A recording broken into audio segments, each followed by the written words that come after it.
responsibility. They are designed for both. A very good morning, everyone, and welcome to Storyboard18 Power of Purpose 2026. Now, power is no longer a side conversation. Yes, you can go ahead. Please applause. We are starting the day. We want it with every sort of energy possible. It's very, very palpable in this room. Thank you so much, ladies and gentlemen. So power is no longer a side conversation. And before we begin, let's also welcome Union Minister Chirag Paswan, who's just about entered this August gathering. Thank you so much, sir, for joining us. Power is no longer a side conversation in business. It's shaping how companies grow, how trust is built, and how long team value is created. Across the world, nearly 5,800 companies in 58 countries are now embedding ESG and sustainability disclosures into how they operate, a clear signal that responsibility is becoming central to how business is done.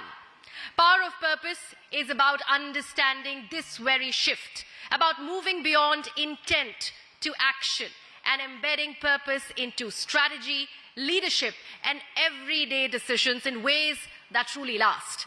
Before we begin, we'd like to thank our partners, sustainability partner, Bisleri, celebration partner, Diageo India, associate partner, Titan Eye Plus, and snacking partner, PepsiCo, for showcasing that when purpose is integrated into business, it doesn't limit growth, it strengthens it. Thank you so much for continued commitment to responsible leadership. Thank you so much, ladies and gentlemen.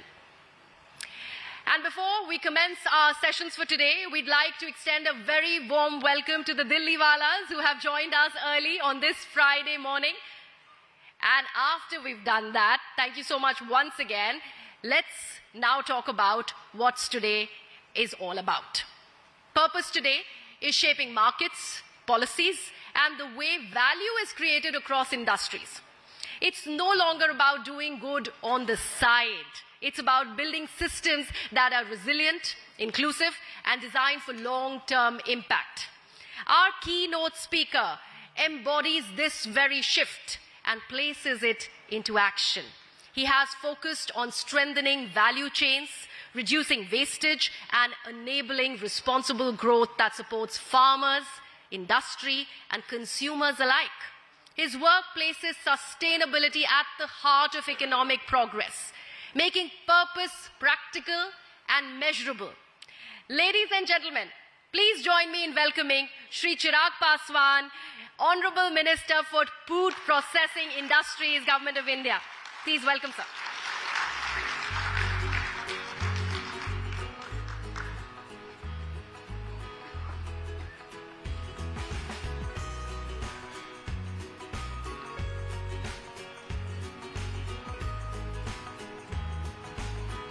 Shall I?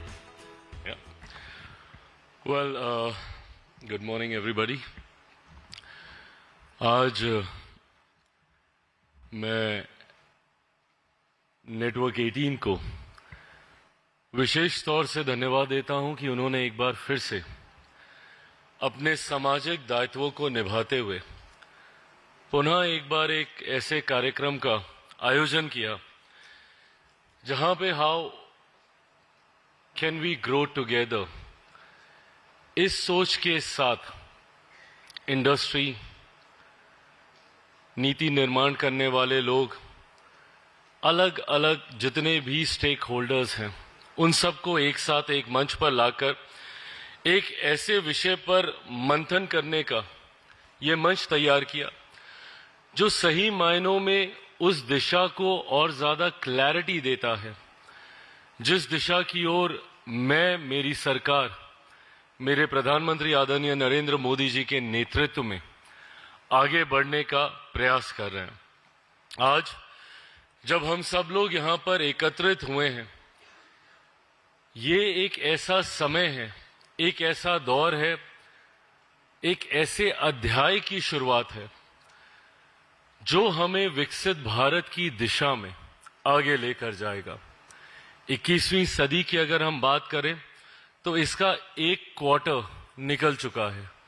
पिछले 25 साल हम लोग बिता चुके हैं और अब अगला क्वार्टर, अगले 25 साल 2025 से लेके 2050 तक का जो समय है, मैं मानता हूं हम सब के लिए ये सबसे ज्यादा क्रूशियल समय है, सबसे ज्यादा डेडिकेशन का समय है, सबसे ज्यादा टारगेट ओरिएंटेड होकर आगे बढ़ने का ये समय है।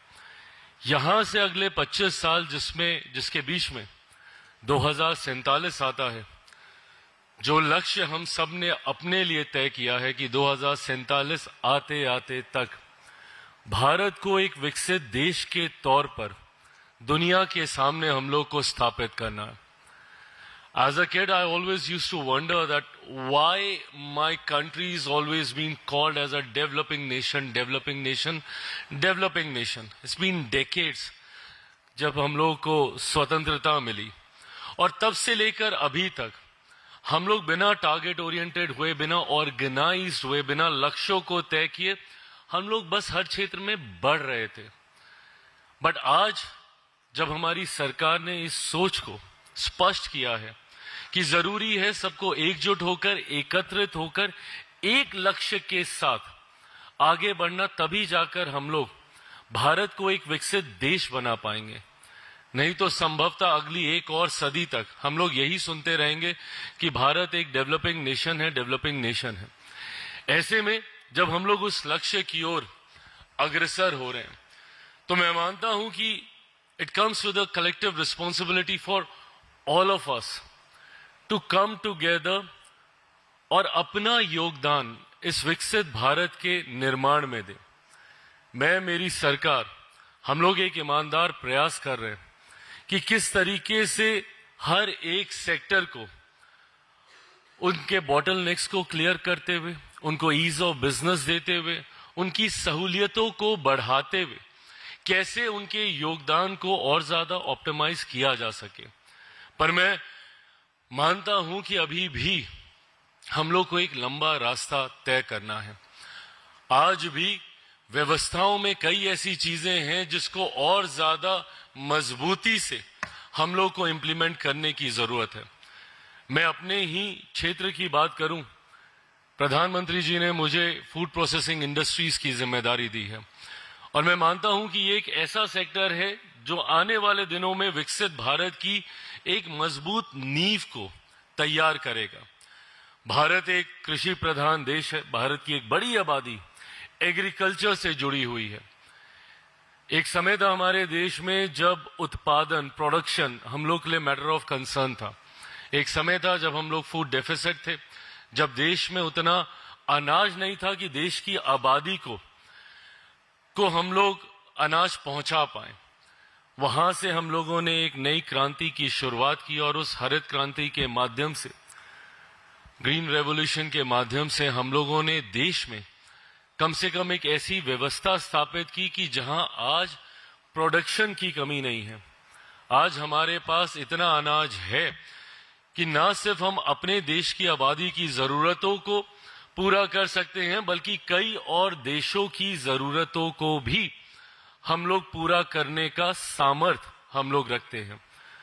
बट जितना ध्यान हम लोगों ने बीते समय में प्रोडक्शन पर लगाया, उतना ध्यान उसके बाद हम लोगों ने वैल्यू एडिशन पे नहीं लगाया। आज जब वॉल्यूम हमारे पास आ गया तो वैल्यू की कमी का एहसास हम लोग को हुआ है। और पिछले एक दशक में मेरी सरकार ने इस बात का एक ईमानदार प्रयास किया कि हम लोग वैल्यू एडिशन प्रोसेसिंग को, प्रोडक्शन के बाद अब प्रोसेसिंग को भी हम लोग उसी तरीके का महत्व दें। ये बात सही है कि जब हम लोग इस सेक्टर को बल देने की बात करते हैं तो there are many misleading advertisement, misconception around the word processed. उसको लेकर कई ऐसी धारणाएं बांध दी जाती हैं, बन जाती हैं, जिसकी वजह से ये इंडस्ट्री सफर करती है। बहरहाल हम लोग निरंतरता में प्रयास कर रहे हैं कि कैसे इन नेगेटिव नरेशन के सामने जो नैरेटिव प्रेजेंट किया जाता है कि भैया प्रोसेस्ड हो गया तो खराब हो गया, जबकि हकीकत है जब हम लोग प्रोसेसिंग की बात करते हैं तो हम लोग वैल्यू एडिशन की बात करते हैं, हम लोग गुणवत्ता बढ़ाने की हम लोग बात करते हैं। हम लोग कतई उसमें से गुणवत्ता हटाने की इसमें कोई किसी को इजाजत नहीं दी जाती है। देश में रेगुलेशंस हैं जो इस बात को सुनिश्चित करते हैं कि जब कोई भी प्रोसेस फूड आइटम कंज्यूमर के पास जाए तो उसमें गुणवत्ता बरकरार रहे, रादर और ज्यादा बढ़कर उनको मिले। पर आज भी देश की एक बड़ी आबादी इस धारणा के साथ जुड़ी नहीं है।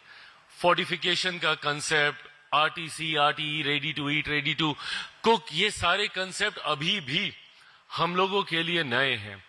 जबकि आज की तारीख में जिस तरीके से सामाजिक परिस्थितियां बनती जा रही हैं, the kind of lifestyle that we have today with the concept of nuclear family, working couple, आज की तारीख में ये जरूरत है कि हम लोग इस सेक्टर को बल दें। और ना सिर्फ इसीलिए क्योंकि लाइफस्टाइल चेंज हो रहा है, बल्कि जब हम लोग किसानों की बेहतरी की बात करते हैं, जब हम लोग किसानों को आर्थिक मदद देने की बात करते हैं, तो उसमें भी प्रोसेसिंग का एक बहुत बड़ा योगदान है। आज की तारीख में किसानों को औने पौने दाम पे अपने अनाज को बेचना पड़ता है। क्यों? क्योंकि उनके पास वो होल्डिंग कैपेसिटी नहीं है, वो रिटेन नहीं कर पाते। जब हम लोग सड़क पर देखते हैं किसान अपने अनाज, अपने उत्पादन को सड़क पर फेंकने के लिए मजबूर हो जाता है। क्यों? क्योंकि वो उसको रिटेन नहीं कर पाता है। एक ऐसी व्यवस्था का निर्माण जहां पे उसके पास वो होल्डिंग कैपेसिटी हो और जब बाजार में उसको सही दाम मिले उसके बाद वो उस प्रोडक्ट को बाजार में निकाले, इस व्यवस्था के निर्माण के लिए प्रोसेसिंग सेक्टर का मजबूत होना जरूरी है। ना सिर्फ ये हमारे किसानों को वो आर्थिक मजबूती देगा, बल्कि इसके माध्यम से हम लोग जॉब अपॉर्चुनिटीज क्रिएट कर सकते हैं। कारपेट बॉम्बिंग के तौर पर सोचिए, जब प्रोसेसिंग यूनिट्स हमारे देश के गांव-गांव में लगेंगे, किसानों के करीब लगेंगे, वहां पे वो जॉब अपॉर्चुनिटीज क्रिएट होंगी, वहां के युवाओं को रोजगार के अवसर मिलेंगे। इस व्यवस्था के साथ वो जुड़ पाएंगे। ये एक ऐसा सेक्टर है जिसके माध्यम से जितने ऐसे चैलेंजेस हैं उसको हम लोग टैकल कर सकते हैं। किसानों का, जॉब अपॉर्चुनिटीज क्रिएट करने का, फूड वेस्टेज जो आज की तारीख में हम सबके लिए एक बहुत बड़ा चैलेंज है। जब अन्न बर्बाद होता है, और हम लोग उस संस्कृति, उस सोच से आते हैं जहां पे अन्न को हम लोग देश स्वरूप हम लोग मानते हैं, ऐसे में जब वो बर्बाद होता है तो ये हम सबको परेशान करता है। ऐसे में जब आप उसको प्रोसेस कर देते हैं, आप उसकी शेल्फ लाइफ को भी आप बढ़ाने का काम करते हैं। लंबे समय तक उसकी गुणवत्ता को बरकरार रखकर हम लोग उसको प्रिजर्व कर हम लोग रख सकते हैं। तो जो अन्न बर्बादी भी होती है, फूड वेस्टेज जो होता है, उसको भी काफी हद तक हम लोग नियंत्रित कर सकते हैं। ये सेक्टर जितने भी ऐसे वर्टिकल्स हैं जो चैलेंजेस लेके आते हैं, उनको एड्रेस करने का काम करता है। पर वहीं पर there is a segment of the society जो नहीं चाहता कि ये सेक्टर ग्रो करे। फिर उसके बाद मिसकंसेप्शंस आते हैं, फॉल्स नैरेटिव सेट किए जाते हैं कि इनके हेल्थ कंसर्न्स हैं, हेल्थ इश्यूज हैं। रिपीटेडली पिछले जब से भी मुझे ये जिम्मेदारी मेरे प्रधानमंत्री के द्वारा दी गई फूड प्रोसेसिंग सेक्टर की निरंतरता में, मैंने भी इंडस्ट्री के साथ संवाद स्थापित कर with regular communication with the people of the industry, मैंने ये प्रयास किया है कि इस मिसकंसेप्शन को कैसे हम लोग काउंटर करें। और काउंटर इस वजह से नहीं कि भाई वो जो कह रहे हैं वो गलत है, बिकॉज आज की तारीख में I think just by the virtue that you have a camera with you and a mic in your hand, आप कुछ भी बोल सकते हैं, and it comes with the terminology of you being an influencer without having any scientific knowledge, any scientific backing about what you are saying, but just by the virtue that you have an audience and you say whatever that comes to your mind, उसको counter करने के लिए जरूरी है हम लोग positive narrative को लेकर आगे बढ़ें। जो मैं इंडस्ट्री के साथ निरंतरता में प्रयास करके आगे बढ़ने का काम कर रहा हूं। पर मैं आज जब इस मंच पर आप लोगों के बीच मौजूद हूं, ये बातें आपके साथ साझा करने का सिर्फ एकमात्र मकसद, एकमात्र उद्देश्य है कि आज विश्व के बाजार भारत के लिए खुल रहे हैं। जिस तरीके से पिछले कुछ दिनों में एन नंबर्स ऑफ एफटीएज हम लोगों ने अलग अलग देशों के साथ किए हैं, जिसमें one of the most talk about mother's of all deal जिसे कहा जा रहा है, ईयू के साथ, यूरोपियन यूनियन के साथ जो हमने एफटीए किया, जिसमें एक साथ लगभग 27 देश उसमें आ रहे हैं।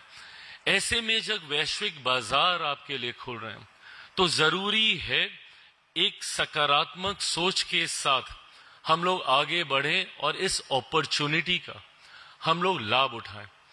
पर अगेन ये लाभ हम लोग तब उठा पाएंगे जब अपने देश में इन सारे फॉल्स नैरेटिव्स को काउंटर करते हुए हम लोग का ध्यान सिर्फ और सिर्फ गुणवत्ता की ओर होगा। One thing that all of us together needs to understand and realize that there cannot be any compromise with the quality. ये हम सबको सुनिश्चित करना होगा। हम लोग जब रेगुलेशंस निर्माण करते हैं, जब हम लोग नीति लेकर आते हैं रेगुलेशंस को, तो कई बार इंडस्ट्री की तरफ से एक रिएक्शन देखने को मिलता है कि हम लोग उनके बिजनेस को कठिन करने का हम लोग काम कर रहे हैं। कतई नहीं, बल्कि हम लोग उस फिल्ट्रेशन को लेकर आ रहे हैं, जहां पे अगर आपका प्रोडक्ट अच्छा है तो वो छन कर फिल्टर होकर ऊपर आएगा, और वो लोग जो संभवतः छोटे मुनाफे के लिए गुणवत्ता के साथ खिलवाड़ करते हैं, मिलावट करते हैं, वो उस व्यवस्था में छन कर पीछे रह जाएंगे। ऐसे में आपके पास वो विकल्प होगा कि वैश्विक बाजारों के साथ आप कंपीट कर सके। इसीलिए इन रेगुलेशंस का निर्माण किया जाता है। इन रेगुलेशंस को समय समय पर हम लोग और ज्यादा सशक्त करने का हम लोग काम करते हैं।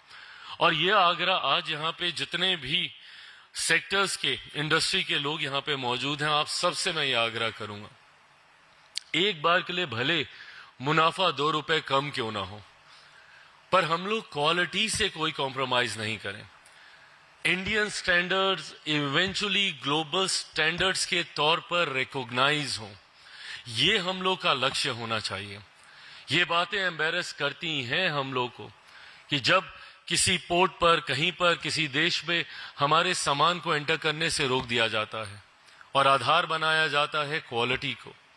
ये हमारे देश को भी एक गलत छवि में दर्शाता है। ऐसे में मुझे लगता है कि ये हम सब की कलेक्टिव रिस्पॉन्सिबिलिटी है, and we as government we are always there to help you out with all the bottlenecks, all the challenges जो आप फेस कर रहे हैं।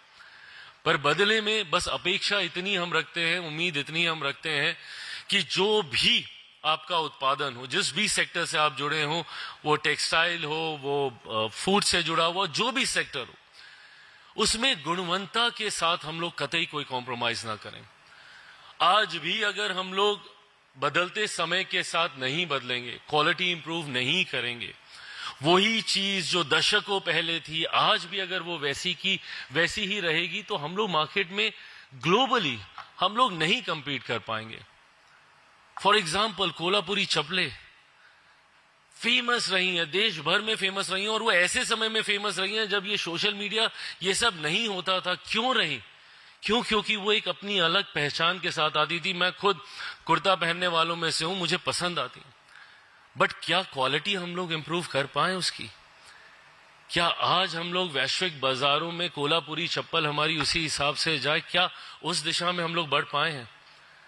हमारे भारतीय खाद्य पदार्थ इंटरनेशनल मार्केट को पेनिट्रेट कर पाए, वो तभी संभव होगा जब हम लोग 100% मेक श्योर करेंगे कि गुणवत्ता से हम कोई कॉम्प्रोमाइज नहीं कर रहे।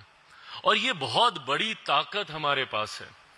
आज जहां एक तरफ हमारी आबादी हमारी ताकत है, and is the reason why जब वैश्विक बाजार हमारे लिए खोल रहे हैं, तो वैश्विक बाजार इंडिया आने के लिए भी आतुर हो रहे हैं। क्यों? क्योंकि इंडिया को एक बड़े बाजार के तौर पर देखा जाता है। With the population of 1.4 billion people, we are huge, we are massive.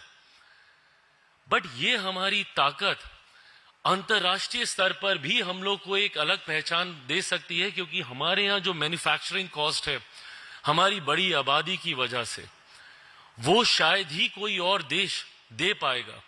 तो ऐसे में हमारे पास हर वो कारण है कि हम लोग विश्व के बड़े बड़े देशों में अपनी पहचान बना सकते हैं। और क्योंकि मैं फूड प्रोसेसिंग सेक्टर को रिप्रेजेंट करता हूं, मैं मानता हूं कि ये एक माध्यम है जिसके थ्रू एक सॉफ्ट पावर के तौर पर वी कैन पेनिट्रेट हर वैश्विक बाजार में हम लोग अपनी पहचान मजबूत कर सकते हैं। दुनिया के बड़े से बड़े सुपरमार्केट में जब भारतीय खाद्य पदार्थ वहां पर मौजूद होंगे, तो एज इंडियंस हमें भी गर्व होगा। और इंडियन डायस्पोरा एक ऐसा डायस्पोरा है जो कि हर एक जगह मौजूद है, बड़ी ताकत में मौजूद है। बट हम लोग को इस बात को भी समझना होगा कि दुनिया को क्या चाहिए, उसके हिसाब से हम लोगों को चीजों को तैयार करना होगा। मैं किसी देश का उदाहरण नहीं दे रहा, बट कई ऐसे देश हैं जिन्होंने अपनी चीजों को इतना इंडियनाइज कर दिया है यहां पर आकर, हमारे टेस्ट के हिसाब से, हमारी पसंद के हिसाब से। हम लोगों को भी R&D करना होगा, समझना होगा कि बाजारों को क्या चाहिए। उसके लिए हम लोग को अपने मैन्युफैक्चरिंग यूनिट्स को कस्टमाइज करना होगा, हमारे किसानों को हम लोग को तैयार करना होगा कि हमें ये चीजें चाहिए। तो जब तक कंप्लीट बैकवर्ड लिंकेज हम लोग नहीं करेंगे, फॉरवर्ड ग्लोबली हम लोग जो बढ़ने की सोच हम लोग रखते हैं, हम लोग नहीं कर पाएंगे। ऐसे में आज जब मैं यहाँ आप लोग के बीच मौजूद हूं और हम लोग इतनी पॉजिटिव नोट पर जब हम लोग ये चर्चा कर रहे हैं, तो आग्रह बस आप सबके साथ मैं इतना करूंगा, हम लोग एक बड़े लक्ष्य के साथ आगे बढ़ रहे हैं। And trust me when I से दिस, सरकार पूरी तरीके से तैयार है इंडस्ट्री का हाथ पकड़कर इंडस्ट्री को आगे लेकर जाने के लिए। अकेले सरकार कुछ नहीं कर सकती। मैं फूड प्रोसेसिंग इंडस्ट्रीज का मिनिस्टर हूं, अगर आप लोग नहीं हैं, अगर इंडस्ट्री से जुड़े हुए लोग नहीं है, तो मैं कुछ भी नहीं हूं, कुछ भी नहीं हूं। ये मिनिस्ट्री ही नहीं रहेगी अगर इंडस्ट्री से जुड़े हुए लोग नहीं है। तो ऐसे में आपकी सहूलियतों के लिए I want to be and I am and I make sure that I become that bridge to connect the industry with the government. आपको जो पॉलिसीज चाहिए, जैसी चाहिए, वो आपके लिए तैयार की जाएंगी ताकि आपको डोमेस्टिक कोई चैलेंजेस आपको फेस ना करना पड़े। ईज ऑफ बिजनेस में निरंतरता में मेरी सरकार ने काम किया। जब हम लोग रिफॉर्म्स की बात करते हैं, आज भी मेरे प्रधानमंत्री बुलाकर मुझे बोलते हैं कि और रिफॉर्म्स लेकर आइए। क्या ऐसी चीजें हैं जो फालतू की हैं, सोचिए, बैठिए, मंथन कीजिए, उसको सरल कीजिए। जो चीजें दशकों से चली आ रही हैं, लंबे लंबे फॉर्म्स बनना, फालतू के क्वेश्चंस उसमें डाले रखना जिसकी जरूरत नहीं है, तमाम उन चीजों को हम लोग हटाने का काम कर रहे हैं। ईज ऑफ बिजनेस आपको देने के साथ साथ ईज ऑफ लिविंग हमारे देश के हर एक नागरिक को मिले, उस सोच के साथ हमारी सरकार आगे बढ़ने का काम कर रही है। और ये तमाम चीजें हम लोग इसलिए कर रहे हैं ताकि वैश्विक तौर पर हम लोग एक अपनी मजबूत पहचान बना सके। मेरे प्रधानमंत्री की सोच है, उनका सपना है कि इवेंचुअली भारत को एक ग्लोबल फूड बास्केट के तौर पर दुनिया के सामने प्रस्तुत किया जाए। और ये क्षमता है हम में, ये ताकत है हम में। आज हमारे पास वो कैपेसिटी है, वो पोटेंशियल है, जहां हम लोग अपने आप को दुनिया के सामने ग्लोबल फूड बास्केट के तौर पर हम लोग प्रस्तुत कर सकते हैं। बट वो संभव तभी होगा जब हम लोग एक दूसरे का हाथ पकड़कर आगे चलें, जहां इंडस्ट्री ये विश्वास दिलाए कि आप मेरा कोई भी सामान आंख मूंद कर ले जाइए, उसमें आपको ग्लोबल स्टैंडर्ड्स में एक चीज 19-20 आपको नहीं मिलेगी। क्वालिटी में 0% कॉम्प्रोमाइज है। हमारा हर एक उत्पादन same size, same quality, same type का आपको मिलेगा। ये विश्वास इंडस्ट्री को देना होगा और तभी हम लोग आगे बढ़ सकते हैं। मैं चाहता हूं, मेरा सपना है और ये हम लोग कर सकते हैं, मैं चाहता हूं कि दुनिया का कोई डाइनिंग टेबल ऐसा ना रहे जहां पे कम से कम एक भारतीय खाद्य पदार्थ ना हो। और ये संभव है। हम लोग तो प्रसंस्करण से तब से जुड़े हुए हैं जब प्रसंस्करण चर्चा में भी नहीं होता था। हमारी नानी दादी तब से फूड प्रोसेसिंग कर रही हैं जब प्रोसेसिंग कोई एक कंसेप्ट है ये पता भी नहीं होता था। घर पे दही जमाना, पापड़ बनाना, अचार बनाना, ये हम सब ने बचपन से घर पे देखा है। तो ऐसे में हम उस संस्कृति से ही आते हैं बाय डिफॉल्ट। वो क्षमता है हम लोगों में कि हम लोग ग्लोबली इस व्यवस्था को हम लोग आगे लेकर जा सके। और उसके लिए मैं, मेरी सरकार पूरी तरीके से तैयार है। और हम लोगों ने एक स्टेबिलिटी के साथ, एक कंटिन्यूटी के साथ इस बार का बजट आया। ऑफ कोर्स विपक्ष है भाई, विपक्ष का काम है, उन्होंने कई हम लोग के ऊपर सवाल उठाए कि क्या था विपक्ष का बजट में, क्या नहीं था। पर अगर आप इस बजट को देखेंगे तो ये बजट अगले 25 साल के विजन को मत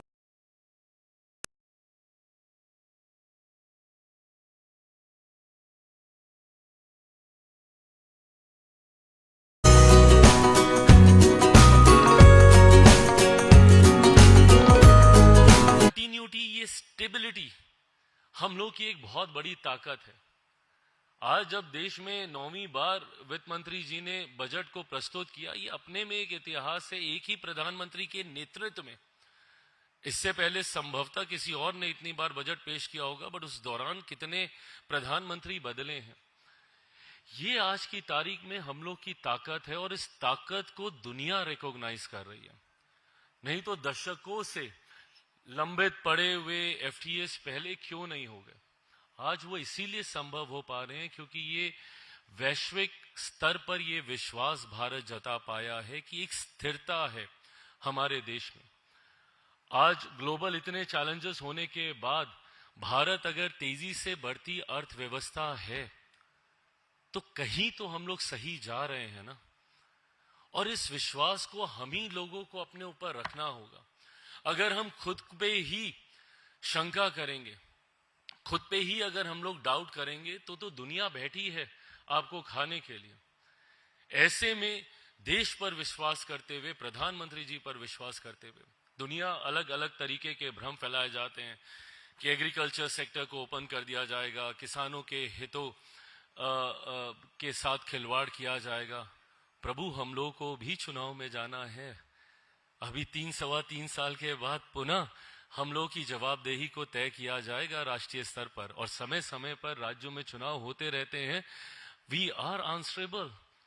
कतई मैं, मेरी सरकार, मेरे प्रधानमंत्री कोई ऐसा कदम नहीं उठाएंगे जो देश के हितों के खिलाफ जाए। बट ये विश्वास हमें अपने ऊपर भी रखना होगा। ताज्जुब मुझे तब होता है जब विदेश के किसी ट्वीट पे हम लोग ज्यादा विश्वास कर लेते हैं और अपने प्रधानमंत्री, अपने मंत्रियों के कहे पर हम लोग को भरोसा नहीं होता। ये गलत है। खुद पर अगर हम विश्वास नहीं करेंगे तो दुनिया भी कभी हम पर विश्वास नहीं करेगी। और आज हम लोग एक ऐसी दहलीज पर खड़े हैं जहां हमारे पास अनंत संभावनाएं हैं, और इन संभावनाओं को अगर आज हम लोगों ने एक्सप्लोर नहीं किया, आज ये इतना खूबसूरत कॉम्बिनेशन है जहां पे देश में, जहां पे ग्लोबली कई ऐसे देश हैं जो अब बुजुर्ग देश की श्रेणी में आते हैं। पर मेरा भारत एक युवा देश है। एक तरफ जहां हम लोग की अर्थव्यवस्था बढ़ रही है, वहीं युवा देश होना, ये एक ऐसा कॉम्बिनेशन है जो हम लोग को बहुत आगे लेकर जाने की क्षमता रखता है। बट ये तभी संभव होगा जब हम अपनी सारी एनर्जी एक सकारात्मक सोच की दिशा में आगे बढ़ाने का हम लोग काम करें।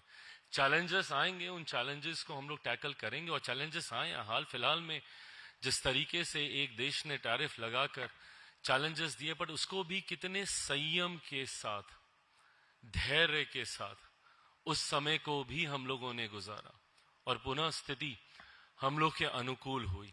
तो समय समय पर रूप बदल के ये चैलेंजेस हम सबके सामने आते रहेंगे। बट जैसा मेरे प्रधानमंत्री कहते हैं कि आपदा में अवसर तलाशना होगा। Every challenge comes with an opportunity. So rather than sitting and crying over the challenges कि ये क्यों हुआ, हम लोग को उस अपॉर्चुनिटी की ओर अपना ध्यान केंद्रित करना होगा। आज मैं पुनः नेटवर्क 18 का मैं धन्यवाद करता हूं कि उन्होंने मुझे ये मौका दिया आप सबके बीच आकर अपनी बातों को रखने का। और इस मंच से जाने से पहले मैं पुनः ये विश्वास आप सबको दिलाकर जाना चाहता हूं। अलग अलग सेक्टर से जुड़े हुए जितने भी इंडस्ट्री, चैम्बर्स, एसोसिएशन, जितने भी महानुभाव यहाँ पर मौजूद हैं, पुनः मैं ये विश्वास दिलाकर जाना चाहता हूं कि देश आगे बढ़ेगा तो मेरा सरकार की सोच को सम्मान मिलेगा। कतई हम लोग कोई ऐसा कदम नहीं उठाएंगे जो देश के हित में ना हो। इंडस्ट्री बढ़े, मेरे देश के किसान आगे बढ़े, मेरे देश के युवा आगे बढ़े, मेरे देश की महिला, जो देश की नहीं दुनिया की आबादी हैं, उनका समावेश करते हुए उनको साथ लेकर हम लोग आगे बढ़ने का काम करें। इस सोच के साथ मेरी सरकार आगे बढ़ने का काम कर रही है। यकीन मानिए, समय समय पर जब जब आप जो समस्याएं लेकर आएंगे, मेरी सरकार धैर्य से उसका समाधान करने का काम करेगी। जीएसटी को लेकर एक बहुत बड़ा कंसर्न था। I can't thank my prime minister enough, I can't thank finance minister enough.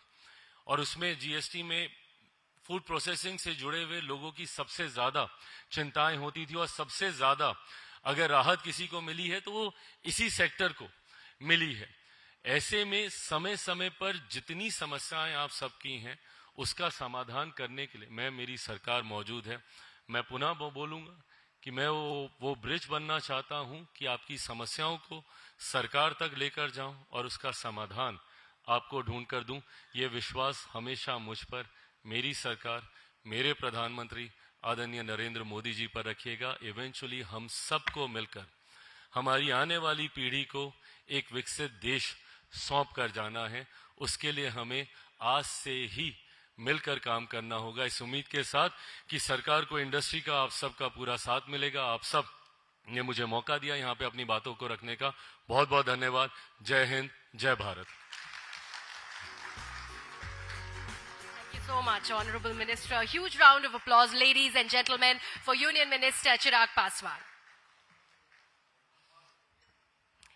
Well, that was a very, very thought-provoking address and much needed. He's gone on to underline the very role of purpose in today's economy.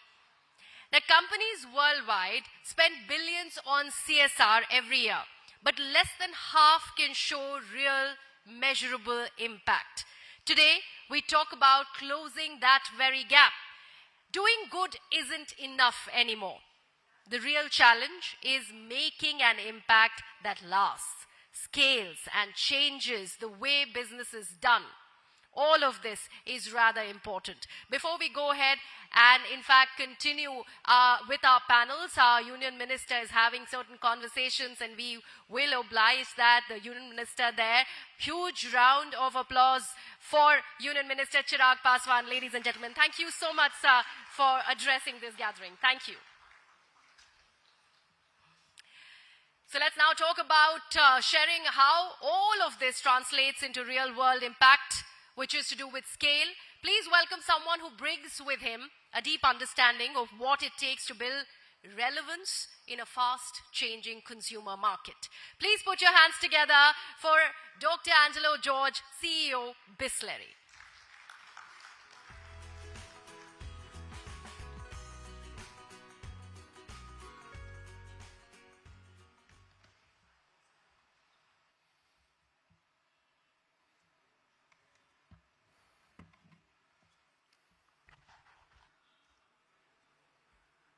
Thank you, Network 18 and distinguished speakers, esteemed guests. It's a great privilege to be speaking about the word that's in the middle as part of the theme, which is about the planet.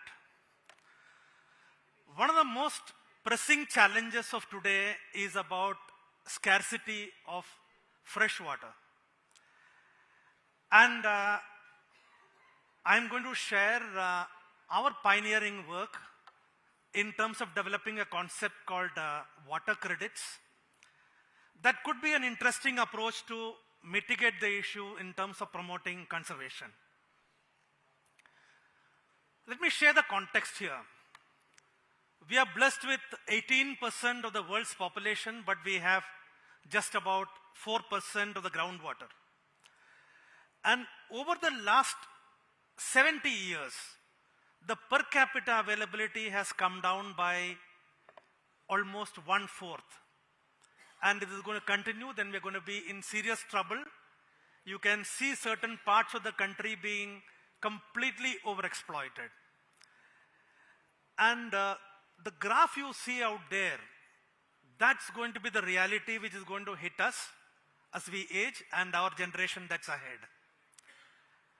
And if we think the glacier melt is actually going to take care of this, I think it's wrong. That's a picture taken on 21st of January. The eastern part of Himalayas, you can hardly see any ice.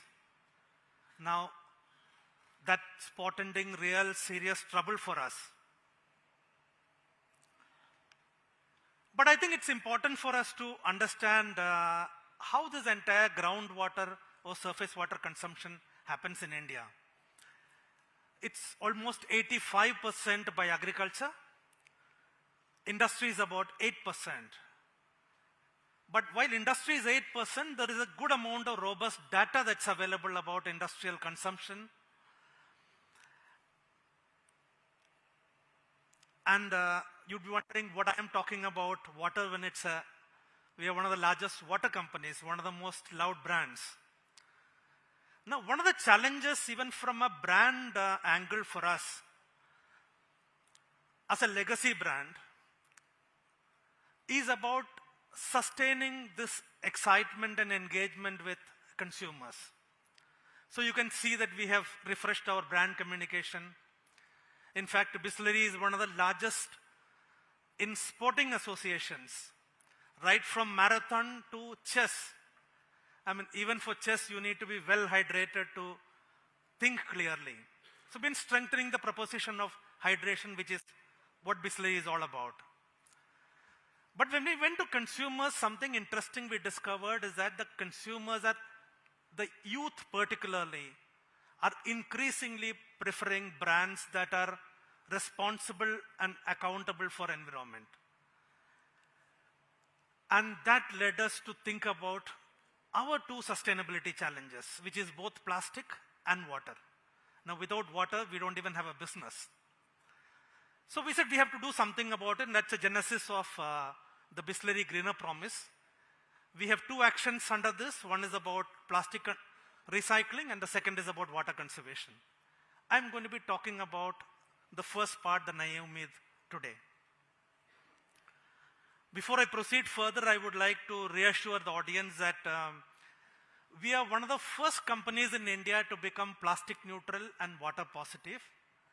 And water positive by a significant margin.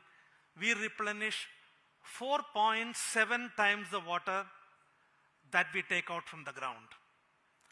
And I'm sure all of us are aware that we sell millions of cartons every day. How do we go about doing this? The first is about getting our efficiencies right. We have the best-in-class efficiencies in terms of processing at our factories and the rainwater harvesting. Equally, we ensure that our business model is distributed, so we don't have the mega plants. It's medium scale. So we're able to replenish water in the watershed by adopting water bodies and ponds and in the vicinity. We also extend our work into rural by building check dams, 300 plus, which is helping farmers in terms of improving their livelihood. And the last one you see out there is interesting. You know, we sponsor the Ladakh Marathon. It's a 180-kilometer sport. We were placing the water bottles on the road, and the villagers came and asked us, we don't have water around the year, and you guys are placing these bottles on the road. Can you help us? And what you see out there is the third lake that we have built for villagers in Leh. That's at an altitude of about 12,000 feet. So every year with Ladakh Marathon, we inaugurate one reservoir, and we call it the Reservoir of Hope.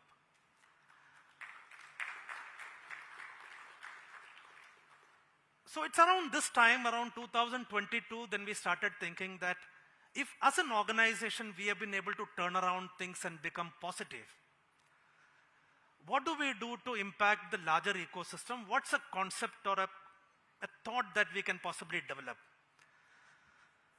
So we had a discussion and said if carbon credits as a concept could drive organizations and countries to contain emissions, can a concept of water credits be developed on similar grounds? Now, obviously, first we had to understand carbon credits, so I spent about 6-7 months studying carbon credits, the way it is structured, the markets, the enabling systems, and the sequence of events that happened in terms of creating that entire market where emission control was being rewarded and which could be kind of traded. But having worked on it for about 6-7 months, I understood that there's a huge difference. Carbon is universal. When you burn stubble in Punjab, we start coughing in Delhi. But when Punjab had floods, I don't think the neighboring states other than for the tributaries got impacted. So water has a local context. So we said we need to study this, and we don't have the capability in-house. So we said we should rope in academics who have done extensive work in this, and that led us to collaborating with Dr. Arun Kansal and team of Terry. And what we did was we said, okay, we should first look at what are the existing stuff that's available in terms of national and international policies. And in this process, we discovered that there are countries like China, Morocco, Kenya, who have done very interesting work in terms of conserving water, rewarding conservation, preventing sedimentation, and also about managing the wastewater. There are also countries like Chile who have gone about separating the water rights to land rights that treated as two separate entities. And in the Murray-Darling Basin of Australia, there has been an interesting concept which was developed. And the latest, in terms of from a demand side, the United States launching the California Water Index in Chicago Mercantile Exchange. So there are a lot of things happening around the world. We said we should assimilate and bring all that. Secondly, we said if we are going to talk about industry to start this concept with, we need to understand the true impact of water footprint of a business. When you run a business, what happens in terms of water footprint? And we should look at different terrains because water has got a local context. So the same business in a water scarce area, what is the footprint? And in a water rich area, what is the footprint? And finally, the work we do needs to be universally good, adaptable, and a toolkit needs to be generated. We started this work in October 22, and in May, our Honorable Prime Minister kicked off this mission LIFE, where environment-friendly actions were to be rewarded with green credits. That's a concept. While the frameworks and the platforms are being built, the idea was that you do something good for the environment, it should be rewarded and it should be tradable. And interestingly, water is the second item that got featured, and our work, which was happening parallelly, was perfectly aligned. Now, obviously, the point out there that there has to be an equivalence of effort. Saving water in a Kerala versus saving water in a Rajasthan need to be compensated differently. This is something interesting because that's a contrast between water and carbon in terms of when you start looking at it. Water's impact is watershed specific. And the second part about regulation, the global frameworks which have evolved over a period of time on carbon. But even in India, you know, the first regulation in water was in 1882, the Indian Eastman's Act by the British India. From there till the model groundwater rules, which is the latest modification of 2017, the administration of water or the water governance in India is still fragmented. There are 20 states under Central Groundwater Authority, and the balance state manage themselves. There's no uniform policy in that sense. So that's also one challenge when you start looking at it. And obviously, if you are setting up a factory, like I said, in a water scarce area, you have to bear a penalty for that. And if you're actually doing some compensatory activity in terms of saving, then there should be a positive factor. We said we should factor this. And the premise was that when we look at water, you know, what we always look at was like we have got 92% conversion efficiency, which is within the fence. When I extract water, how much do I convert to a bottle of Bisleri? But my business has to be accountable from where am I sourcing my PET and where am I reaching it to the consumer. The entire supply chain piece, the entire value chain needs to be accounted for, and that is what we said we should go about. The operational footprint, the logistics, and the packaging, and including the energy component part of it. And this I had already explained that there has to be a positive factor for good work, and there has to be a negative factor for the choices which an organization makes.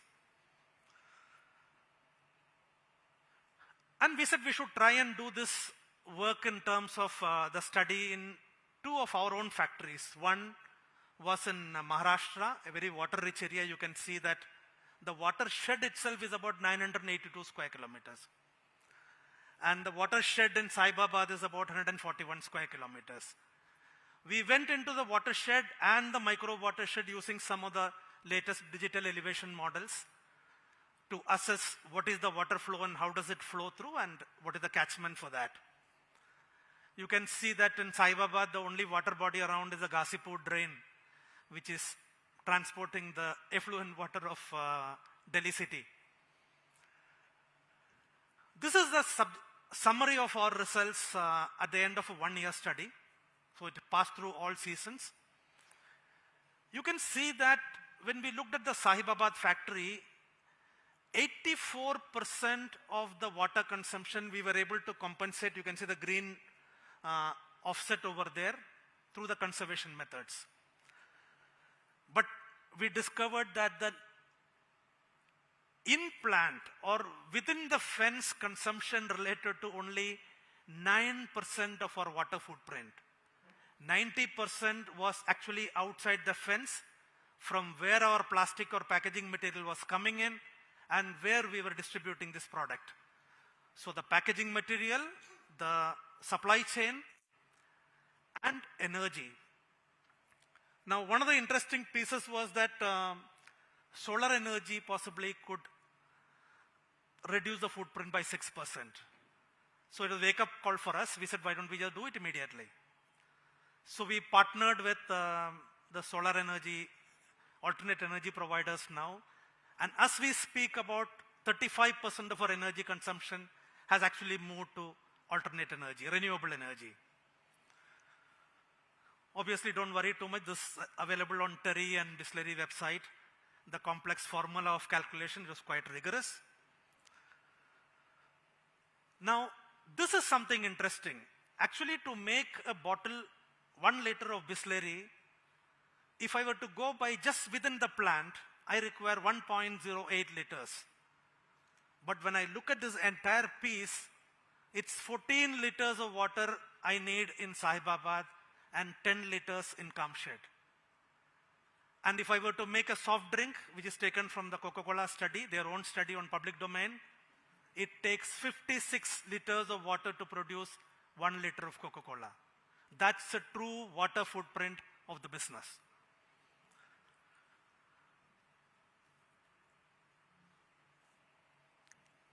So we said, okay, this needs to be a template that is adaptable for anybody. And that's a template which you find which is part of the study. Any industry can input their values and the water footprint will emerge. Useful for in terms of business. These are some of the suggestions that we have to the policymakers at the end of this. One, it has come out very clearly that water has got a local context and hence need to be impact adjusted footprint, not just within the fence. That's point number one. Point number two, if this water credits has to become a reality, there has to be a monetary value, maybe a cap and trade system like what is emerged in carbon markets need to be put into place. Maybe something is underway.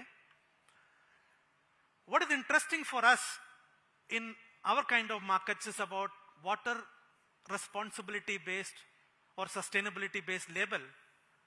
Like you have in the electric appliances, the star rating. Can we have them so the consumers then look at the label and make informed choices? So our efforts then gets recognized by greater consumer preference. Water has a social aspect to it. The rich and the poor, overexploitation. So we need to be worried about the social context. And at the end of it, 85% of fresh water is being consumed by agriculture. It has to move into water prudent crops and water efficient irrigation. We followed this up in the next year. In fact, last year, in 2025, we released the next report in Raisina Dialogues here. This was about understanding the value of water. How do we price it then? And that's the second report which we published. The role of water in terms of sustaining ecosystems. And if we were to try and do the model for monetizing water conservation, we have proposed some things in this report as you see. So in summary, it was about establishing baselines. So we have to start somewhere. If water scarcity is an issue facing us, don't wait for that 85% to get it right. Let us start with 8%, which is the industry, where data is available.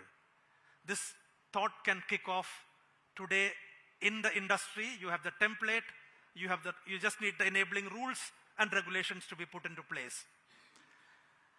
And we really hope that our pioneering work will be a practical guide for developing the framework for this entire activity.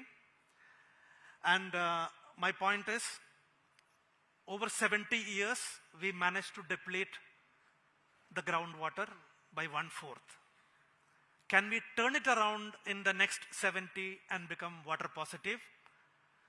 With science, policy, community participation, and industry practices, I believe we can, and water credits as a concept could play a huge role in this. Thank you, Network 18, once again for this opportunity.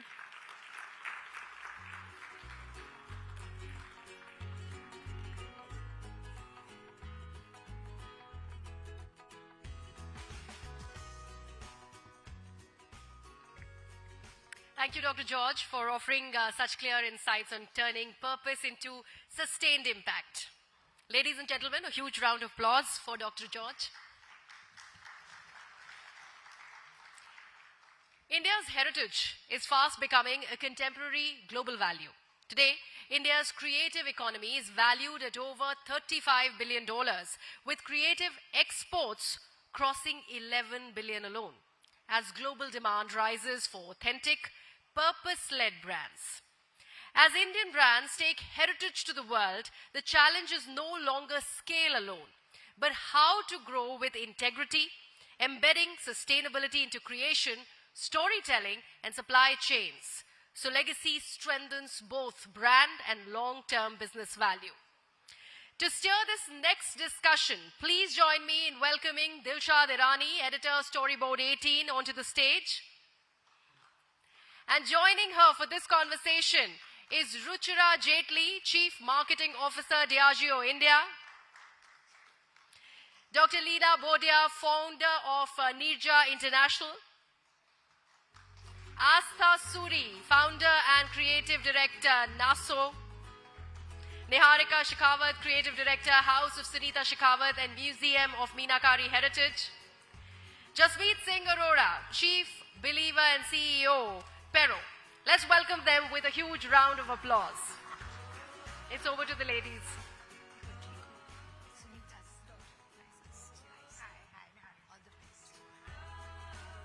Hello and good morning, everyone, and thank you so much for joining us. It's been a great start to the morning already with the Union Minister's address, and I'm going to just pick on a few things that he said because that's exactly the theme and why we are gathering here this morning in the capital. And Ruchira, I'm going to come to you first, right? Because we're now talking about a different era of brands, products, and purpose. Today, it's not just about selling, it's about shaping ecosystems. It's not about, finding validation from the West for Indian brands, but them seeing the value as well. Let me ask you this. How is Diageo tapping into this moment, this movement? Give us some of the highlights of that journey for you. Thanks, Dilshad, and delighted to be able to kick this off. And I'm sure we're going to hear really interesting perspectives from everyone here. I have to say, as a global company, I'm really proud of the work that we're doing out of India. And a lot of it is local for local, as much as it is India to global, right? So when we, for example, started out, you asked for highlights. We do a tremendous amount of work in the communities that we are participating in. We have a very distributed manufacturing as a consequence of our business. We manufacture in 28 locations. That's not the case for most FMCG products, and across different states. And that gives us the ability to impact those states with things like water stewardship, with a recycle or a renewable footprint that is way ahead of competition or of other brands. Or if I were to go even further, impacting grassroots communities in the places that we operate. But if I look at a specific example, it would be my favorite example, which is Godawan. Now, Godawan was born out of India, and it was born out of the idea that we can build a global brand that talks conservation of an Indian heritage, of an Indian craft, and of an Indian asset. And the asset is the Godawan bird. So for years, we worked with the grassroots organizations on saying, how do we conserve the bird and get the population up? Starting from 73 or 74, we went to 100, which we commemorated, then 173. Put it on then on a whiskey, which now sells across the world. In a water scarce area like Rajasthan, we had someone speak about it. Water scarcity meant that we use every resource very, very carefully. So it is not just about a brand or about a conservation effort, it's also about then building the true credibility to be, and we've won the Alliance for Water Stewardship certification. This is the only plant in Asia, because that's what we need to do when we create a spirit out of Rajasthan, which then gives back to the local communities. It's a lot, and I'd love to say more, but I'm sure you've got more too. We do. And which brings me beautifully to my question for Dr. Bordia. Again, to what you were talking about earlier about how Indian heritage, Indian craft is honestly just redefining the idea of luxury everywhere in the world. I want to understand from you, especially, you know, when we're seeing so many young, aspiring entrepreneurs getting into building truly Indian global brands. Dr. Bordia, tell me about your journey a little bit. What is the message that you would like to put out there for those preserving craft, for those valuing provenance, which is becoming increasingly important now? What is your message? Thank you so much मैं गाँव के साथ काम करती हूँ, गाँव के लोगों के साथ काम करती हूँ, तो हिंदी में बात करूँगी. डियाजियो, मैं धन्यवाद देना चाहूँगी. जब डियाजियो मेरे पास आए थे कि ब्लू पॉटरी डाइंग आर्ट था और जो बर्ड है वो भी है और हम चाहते हैं इन दोनों को मर्ज करना, और मैंने कहा मैं बिल्कुल नहीं करूँगी. उन्होंने पूछा क्यों? मैंने कहा नहीं, वो विस्की है, ये क्राफ्ट है.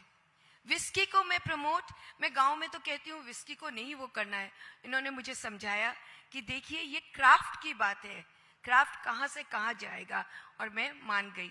So thank you so much. I know that time you were very this thing that I was apprehensive about that. But today when I went to London, I saw over there everything in blue pottery and Diageo bird, Godawan bird, everything was there. Anyway, I started my work 50 years back when nobody knew what is Jaipur blue pottery. Then went to how we can promote. Worked, traveled here, there, and during those days, जो हमारे भारत में France से कोई चीज़ आई popular है, America से कोई चीज़ popular है, और उस ज़माने में ब्लू पॉटरी को अगर मैं होटल्स में जाके ले जाती थी कि देखिए ये हमारी देश की धरोहर है, आप इसको काम में लीजिए, वो कहते थे ये क्या है.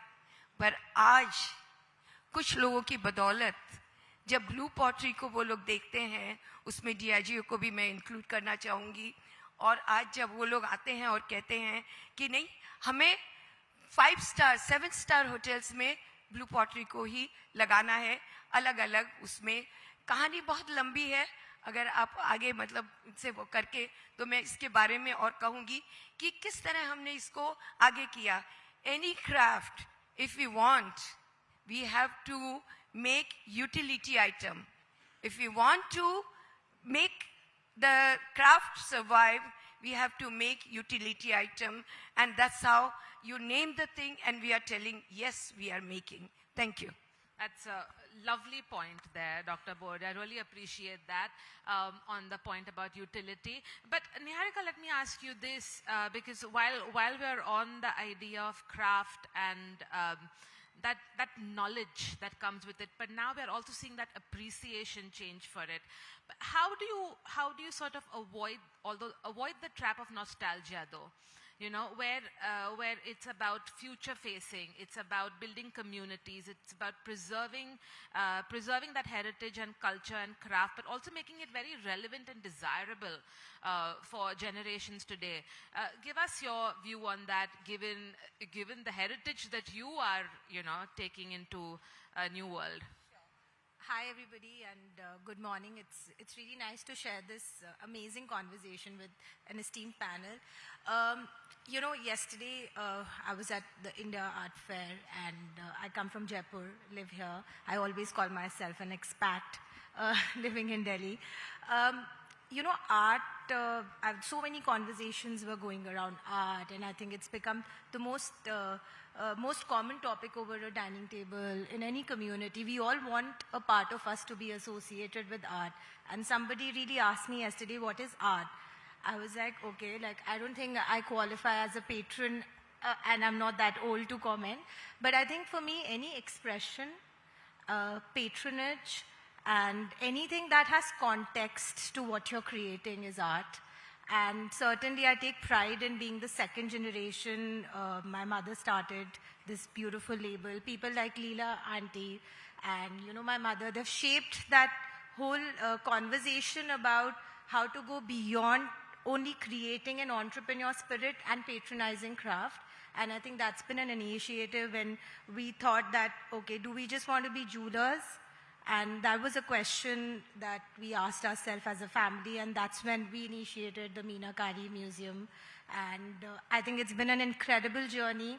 And ever since I personally have embarked on it, I just feel there's meaning in everything that you patronize. And it's so romantic, it's beautiful. And once you get into that dimension of patronizing, everything feels very small. So yeah, I just feel that the generation, and I think and I'm sure Asta will agree, and all of us, that we've all come back getting our exposures around the world, and it's a happy choice that we're making to be where we are by putting, you know, our craft, our lineage with that pride, with India heritage. So I think that's what I tell everybody, and I'm not like being preachy. But if we can come back and do our bit in our own country with global exposure, I think that's patronizing enough. That's a great point on pride, and we're seeing that resurgence of pride in our heritage and culture. And let me ask you this, Asta. Again, what was your motivation? You're on the cusp of you know, the new generation, Gen Z. What was your on the cusp? What was your motivation for you know, getting into the space of preserving the brand, the business, and then taking it to another level, again, making it relevant? What went through your mind during your journey when you started? Honestly, I was about 24 years of age in Bombay. I had come back from college. All that knowledge put into a bag, and here I am looking at people around me, struggling myself, trying to figure out what to do, how to distill down that knowledge and actually create something purposeful. I wasn't satisfied doing anything that I had studied back in college. I'm an interior architect professionally, and when I came back, I tried everything. I put my foot into everything. Nothing really spoke to me as a matter of intention. With a family legacy of perfumery, I'm the 4th generation. Never was I told or expected to be joining the business or even take a little leap out of it and branch out my own narrative. What I could see around in Bombay was stress. Everybody was stressed. Everybody was harping onto this rat race, and it almost came as a very usual narrative to everyone. It wasn't a very big deal to be so worked up in life. There was no boundary with the work-life balance. There was no hours of you know, work and no work.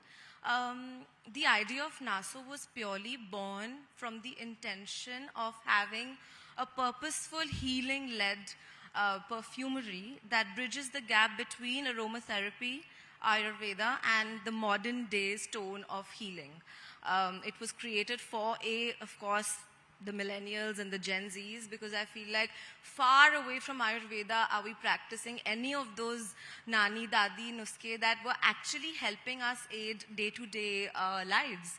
And with perfumery being such an important part of my life, whenever I would be worked up, I would light a mogra oil in the house and I would watch it elevate my sense of being, from my mindset to being more functional, for me to be doing better at everything that I tried.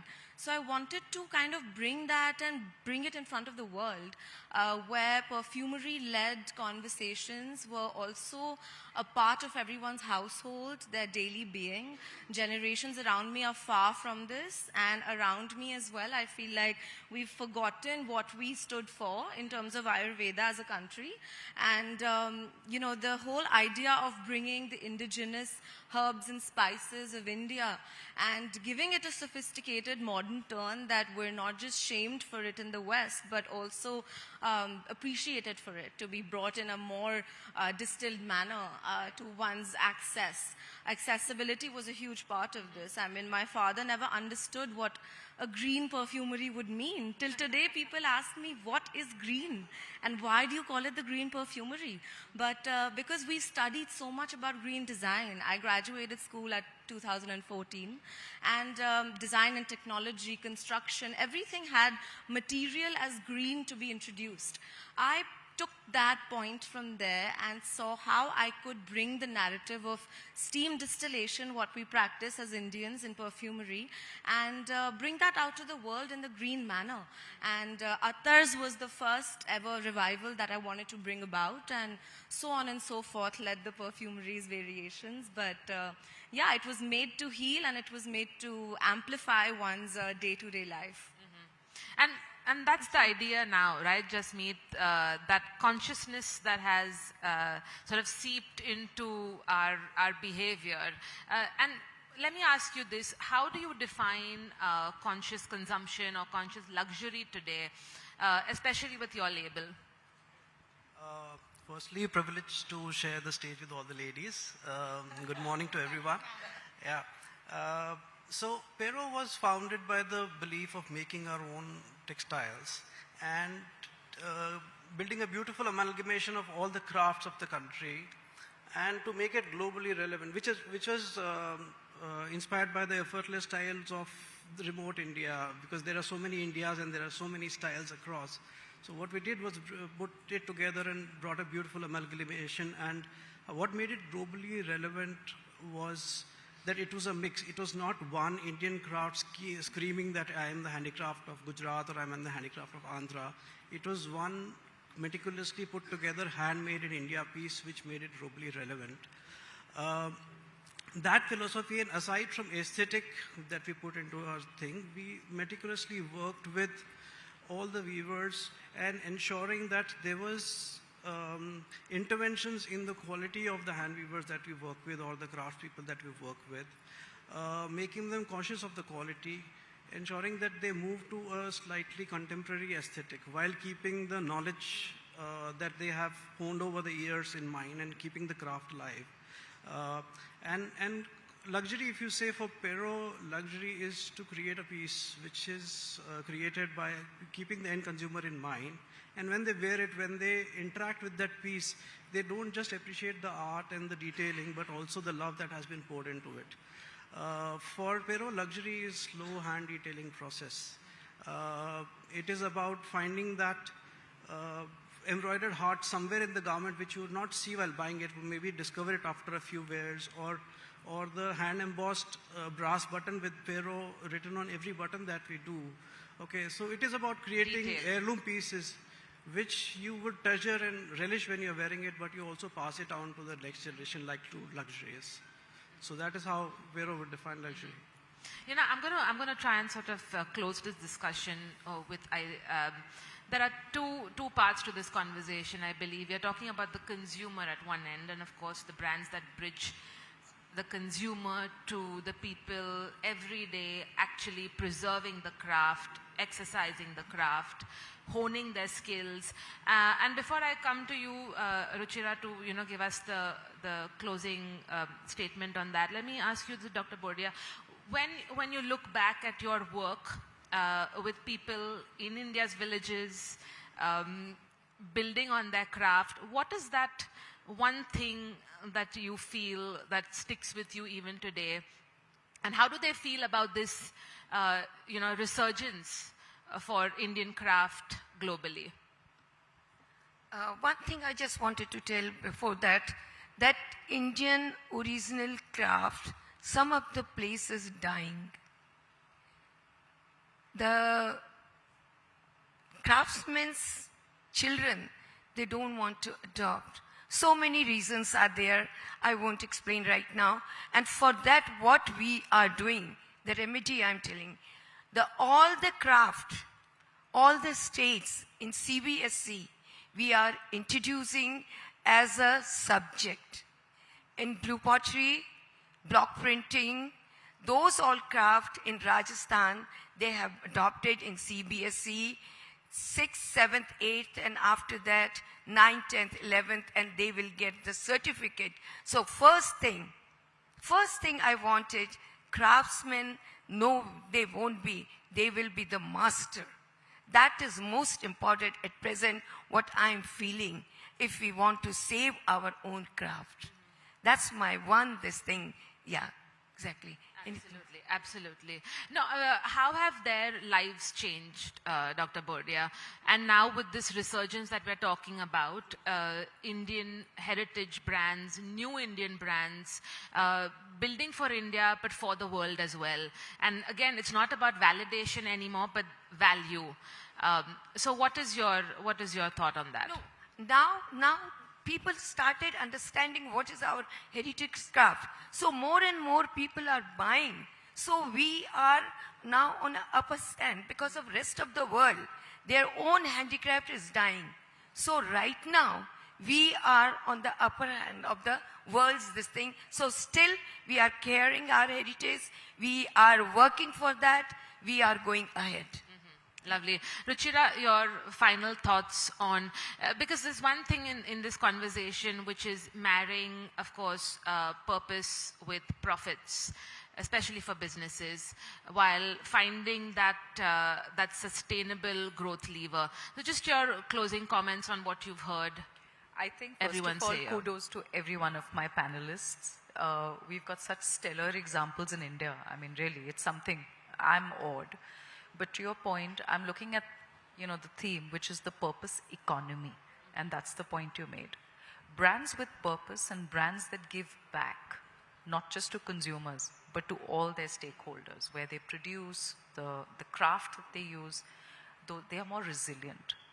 They create long-term strategies and thought leadership that other brands can't.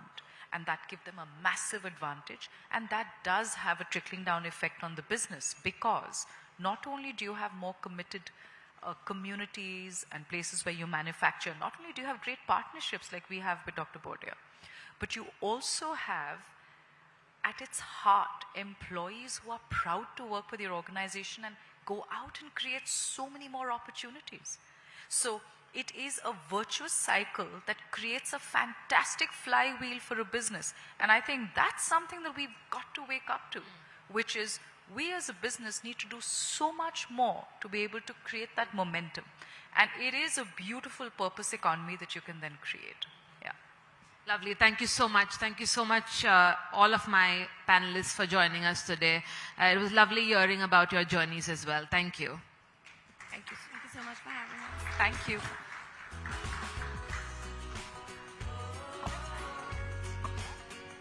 Thank you, ladies and gentlemen. Thank you so much.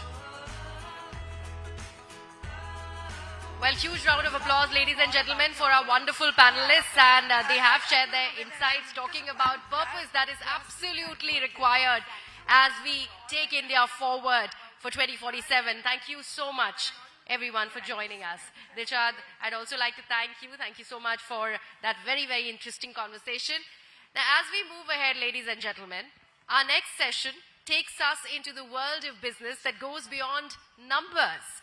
where vision, values, and impact come together to shape meaningful organizations. This conversation will explore how leaders balance ambition with responsibility and create businesses that leave a lasting mark. To take this conversation ahead, may I invite Dilshad back on the stage, along with our distinguished speaker, Suhail Seth, author, speaker, actor, marketing maven, widely known for his perspectives on business, branding, media and public affairs, and for his engagement with contemporary social and economic debates. Please give him a huge round of applause, ladies and gentlemen.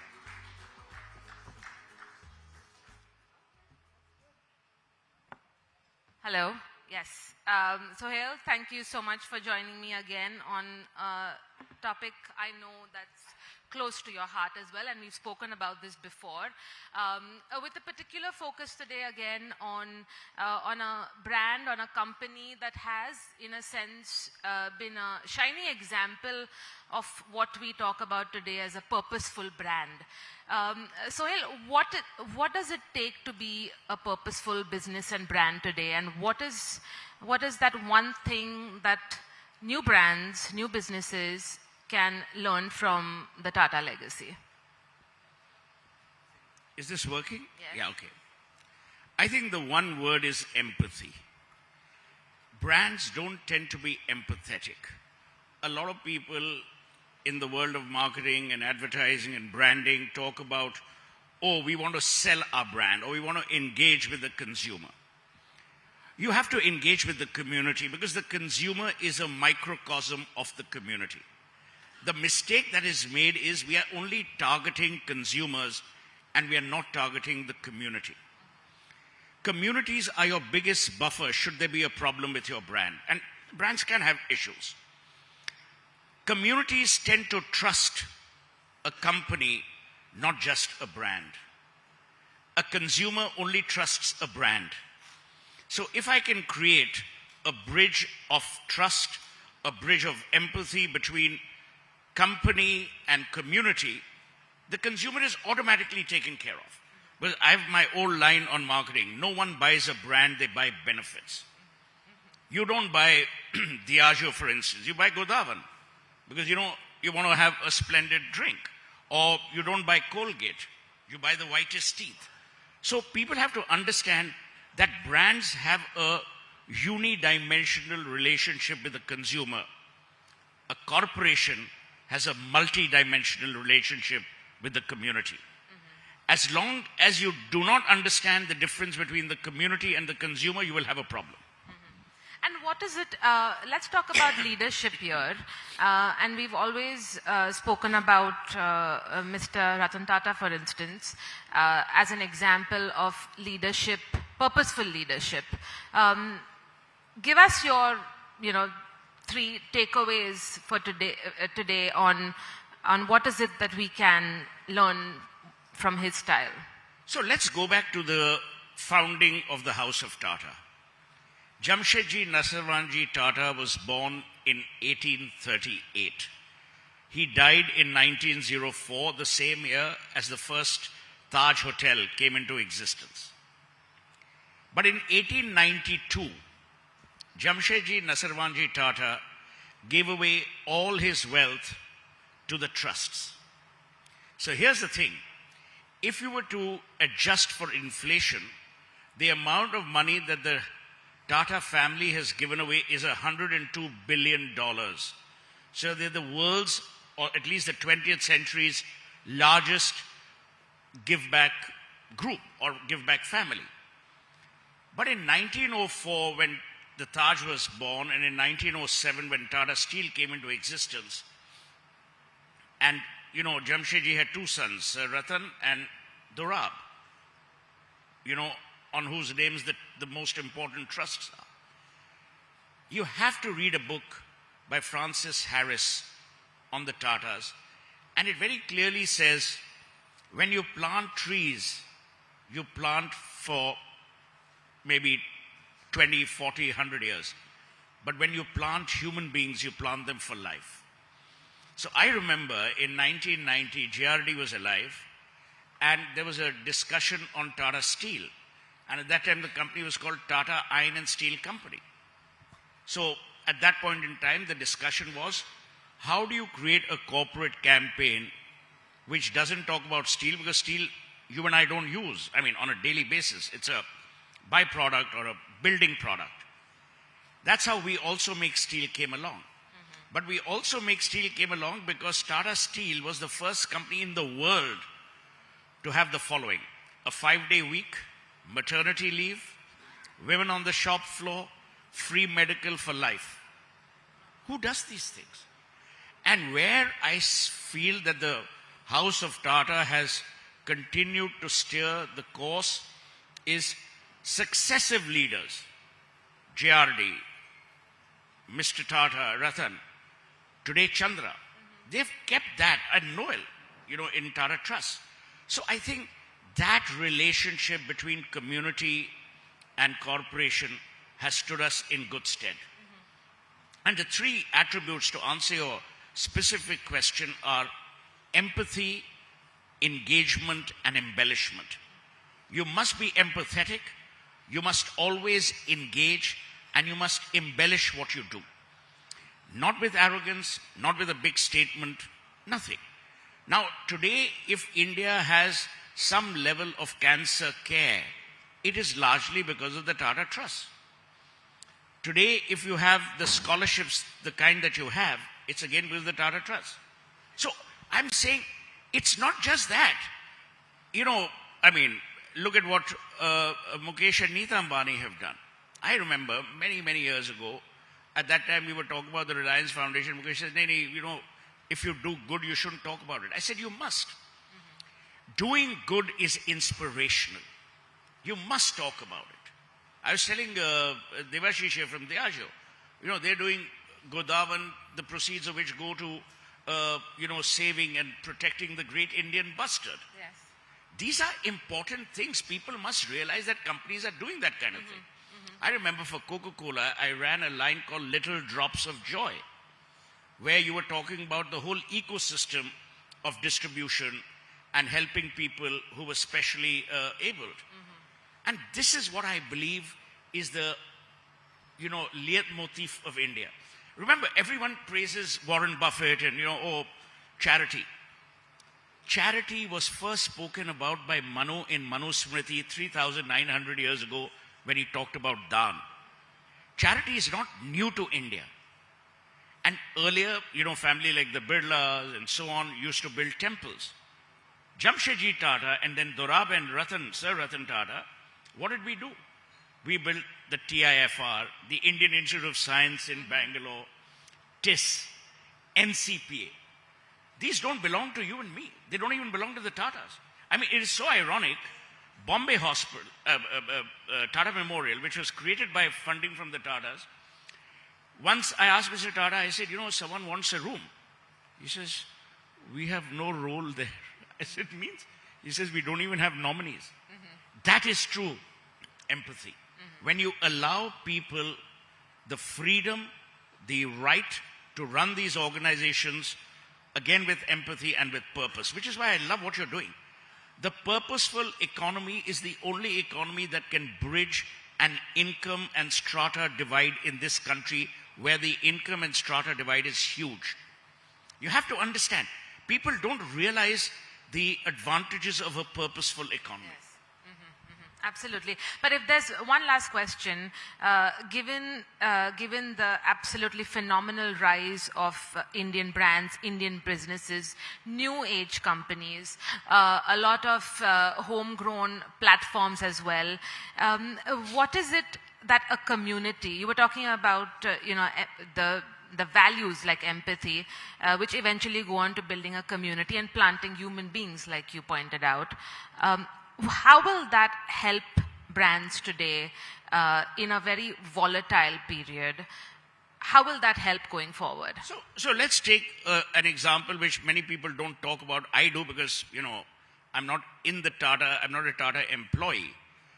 When the whole issue with Cyrus Mistry happened, the entire mood in the community was in favor of Ratan Tata. Because we were seen as people who had planted the seeds of faith, empathy, and trust in a community without asking for anything in return. That works. In stages of crisis, it works. Look at what happened with Coca-Cola during the pesticide time, and Pepsi. Look at what happened with Nestle, when there was an issue with Maggie, or with Perrier, when traces of benzene were found in France. The thing, Dilshad, is brands must prepare for the worst, but engage always for the best. A brand cannot have motive, because that is contrary to being purposeful. Your motives shouldn't exist. Your value architecture should. But tell me a quick one on what we're seeing right now, especially in the gig economy, where there's often a battle between brand narrative and what gig workers say and do. Any thoughts on that, Sohail? See, I've written about it. I've spoken about it. There are two issues here. The gig workers, you and I may call them gig for jargonated terminology. They are workers.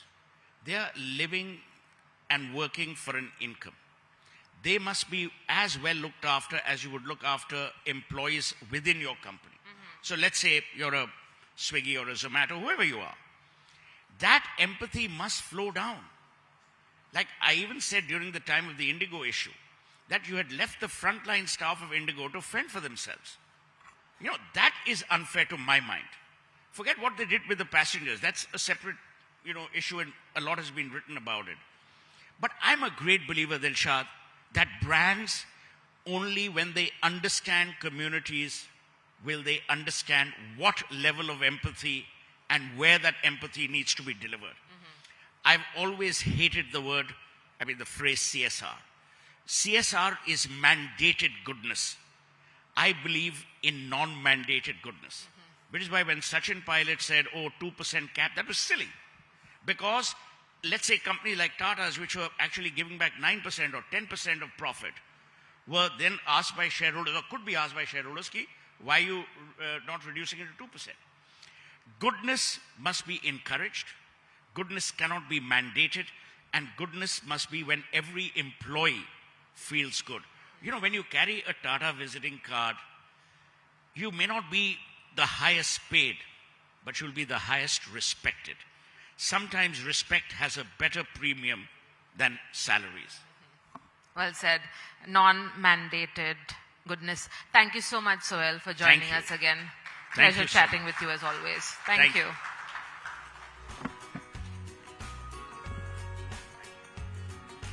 Thank you so much, sir. Well, a huge round of applause once again, ladies and gentlemen, for Mr. Sohail Seth.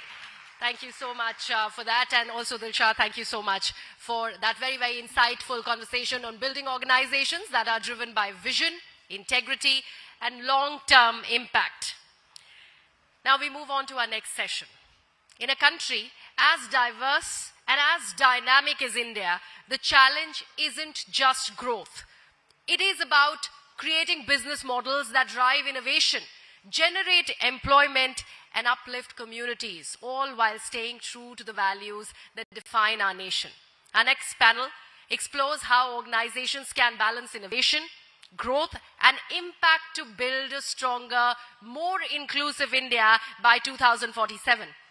To take this discussion ahead, join me in welcoming our experts, Sitaram Kandi, who is the CHRO of Tata Motors, Swami Prem Parivartan, or as he's fondly called, People Baba. He's a sustainability influencer. Also join me in welcoming Ankit Agarwala, MD Page Group. Let's give them a huge round of applause.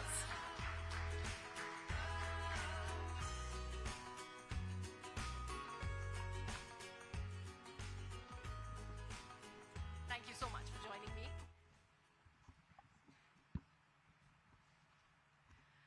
So it's an important conversation, and I want to begin with where Mr. Seth just left off.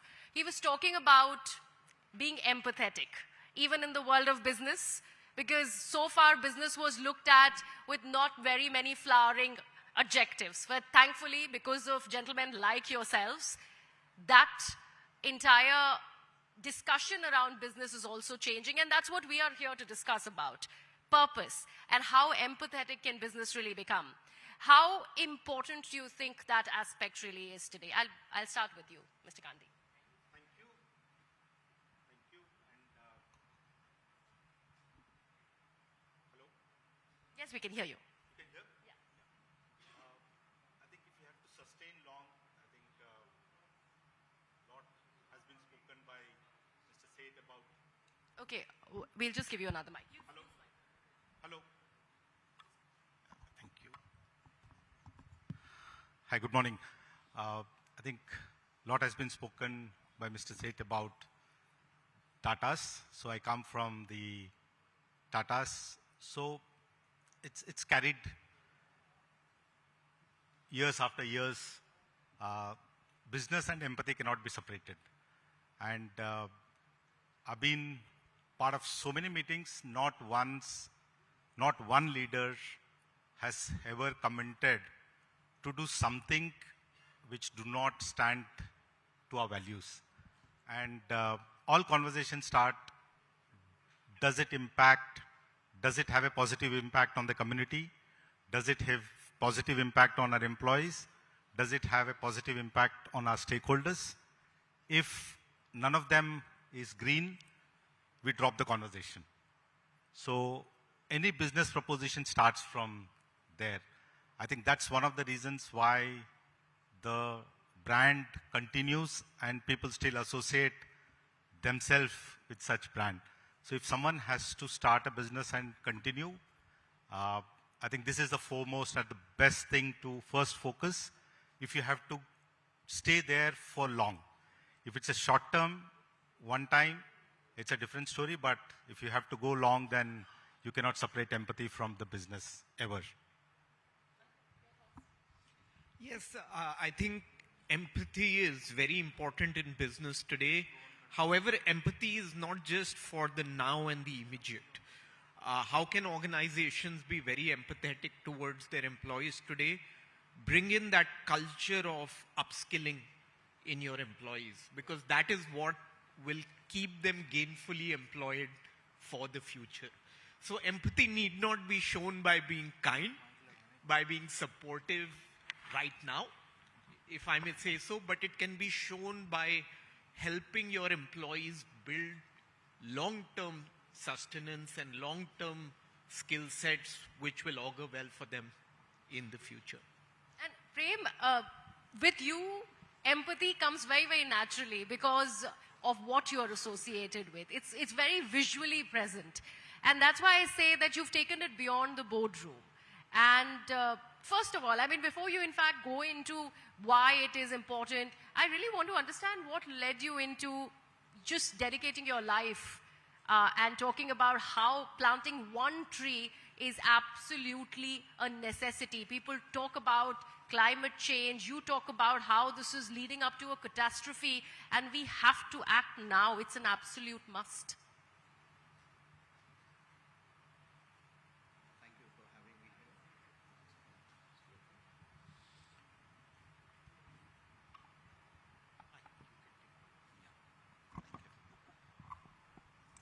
Thank you. Okay, thank you for having me here. I was very fortunate that 49 years ago when I started with my work at the age of 11, there was no vocabulary such as climate mitigation, climate change, sustainability. There was nothing like that. You know, it was a beautiful world out there. There was less traffic, very few human beings, lots of nature. But yes, what was happening was that once the development sunrise was taking place, a lot of roads were being widened, and we saw 200-year-old banyan trees coming down, 400-year-old peepal trees coming down, 150-year-old jamun and neem trees coming down. So I'm just giving you a genesis of how things. So what happened was that my grandmother started saying that why don't you work on the shade? Chaya ke liye kaam karo. You know, because the birds are losing their nests. And so it was a very simple thing. It was my happy song. It is still my happy song. And it was a very, very something like our elders used to always say, as we are discussing over here also in this panel, and the predecessors also talked about it. It was just doing good. Good attracts good. When you do good, good people come on board. If you do good, the money comes in. If you do good, everything is good. So I think the basic thing that we learned from our elders, from our grandmother, and then we went on to just started planting trees for 40 years. I planted on my own, building a network of about 4 lakh people across 22 states and 226 districts in the country. And then finally in 2017, we were introduced to something called CSR. And we got the first check in October 2017. And then suddenly the explosion came in. Because we didn't have the resources, we were working on only micro donations. It was by the community, of the community, for the community. But then suddenly the corporates came in. We have 172 partners right now.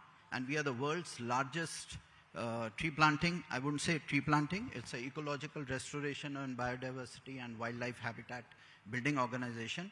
Right now, we are building 7 lakh acres of land in this country, along with the forest department, the irrigation department, the railways, the PSUs, various big corporates. We are also working for Tatas, we are working for Honeywell, we are working for Havells, we are working for HCL Foundation.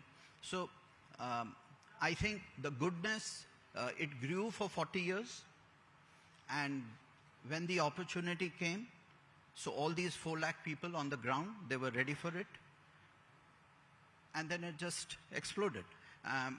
One thing I would just like to say is that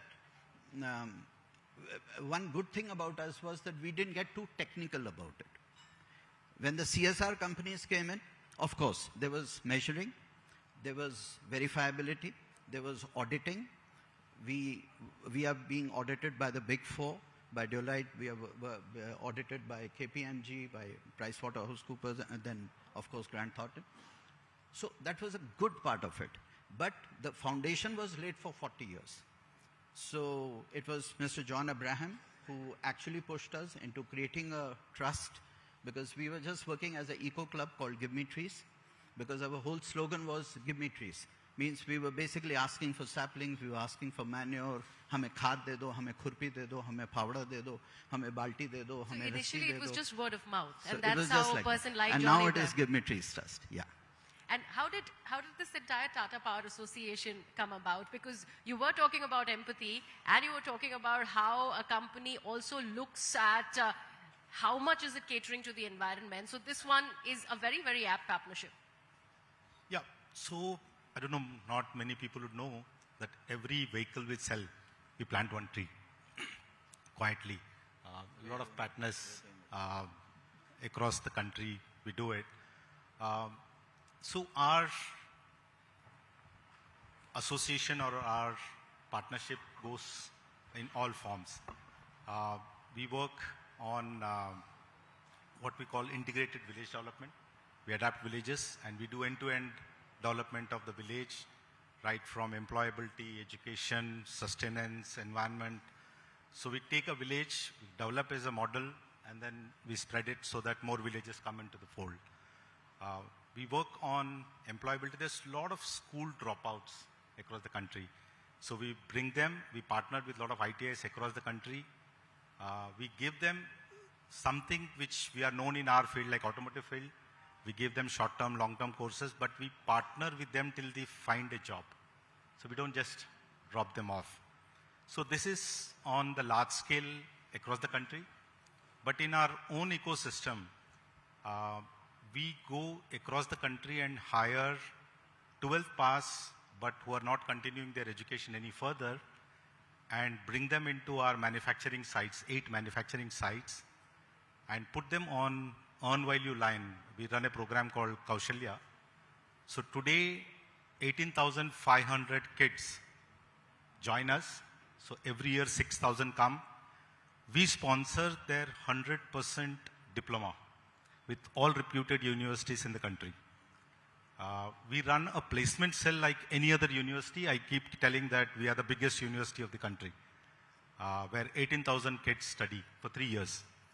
And 3 months before they write their final exams, we run a placement and we ensure that 100% of them get jobs. So every year we give jobs to 6,000 people in our ecosystem, our dealers, suppliers, our partners, including our competitors. We are okay to also let them go to our competitors. Touchwood, we are running 100% placement. Day one, we open placement and by evening 100% placements are done. We run another program called Laksh, where a lot of kids, they drop out of the diploma college, very bright, but they don't have money to continue to do their graduation.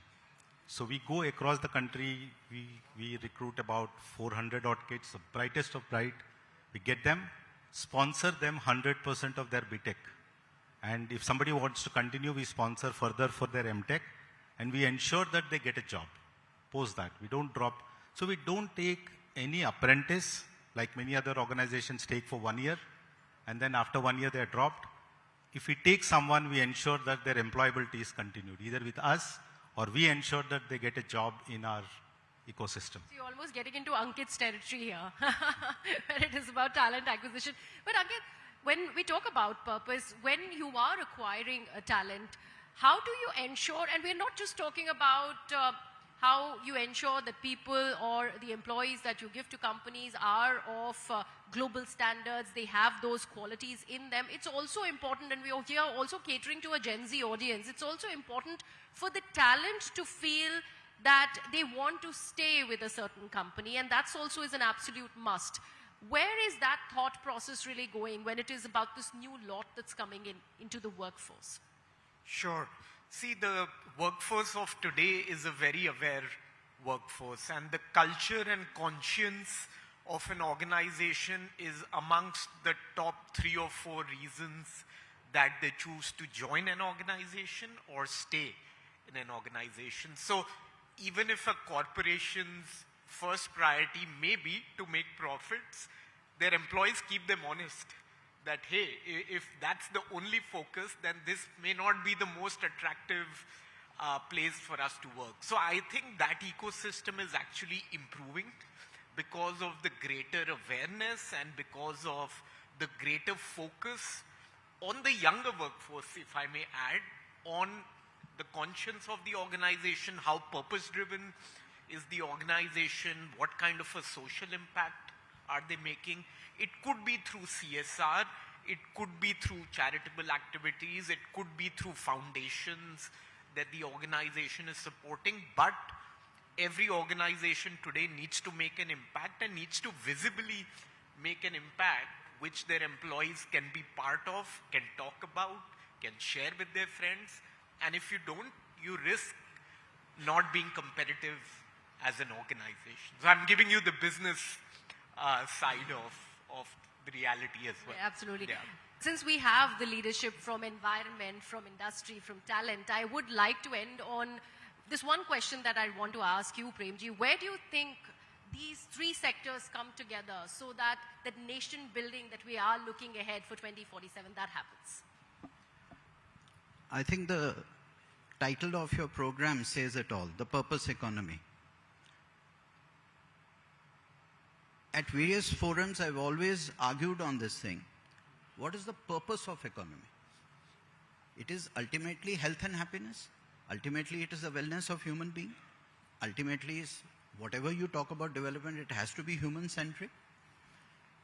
अगर आपका हवाई ठीक नहीं है, पानी ठीक नहीं है, मिट्टी ठीक नहीं है, पेड़ पौधे ठीक नहीं है, आपका पहाड़ ठीक नहीं है, आपकी नदी ठीक नहीं है, what will you do with the economy?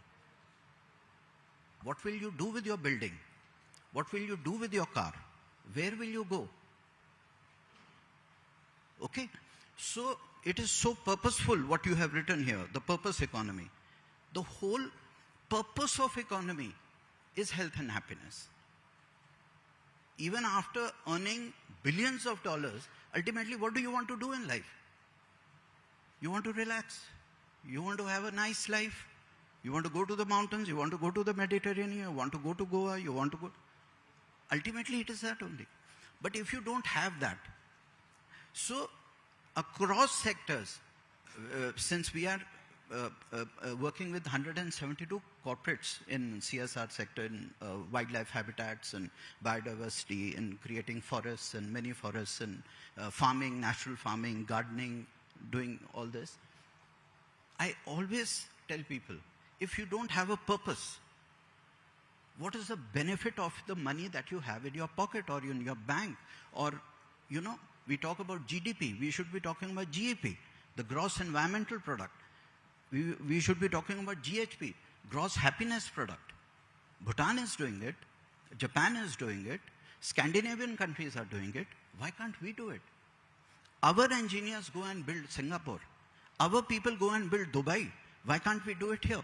But again, one thing is there, that no matter what industry we are in, no matter what kind of, even we run one of the largest organizations in the world, but every single day, the message to my team is, please don't lose sight of your purpose. We are here to build value on the soil. You know, your trees, your plants, your gardens, your biodiversity, we've got to leave it for our future generations. We have to. So, no matter what product you do, whether it's Bisleri, it's Tata's, I've been a Tata employee when we started our career. So, I, in fact, built the first microforest for Tata Power in Mulchi Dam in beautiful. Maharashtra. I was the first one to build these microforests in this country, in fact. But there has to be a purpose to it. Right. So, purpose also means happiness, health and happiness. Success, ultimately, what is the meaning of success? I think we really need to define success. For me, it is health and happiness. If I'm healthy, if I'm happy, I think I'm successful. Health and happiness, thank you. That's a beautiful way to wrap this conversation, a conversation of value, of purpose. Thank you so much, gentlemen, for joining me. Ladies and gentlemen, the pioneers of nation building right here with me. Thank you so much. Thank you.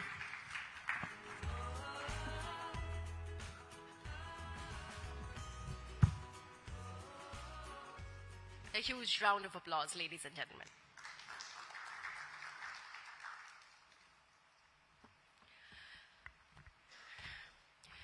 Now, I'd like to once again thank everyone for sharing their experiences and ideas on how business can be a true force for nation building.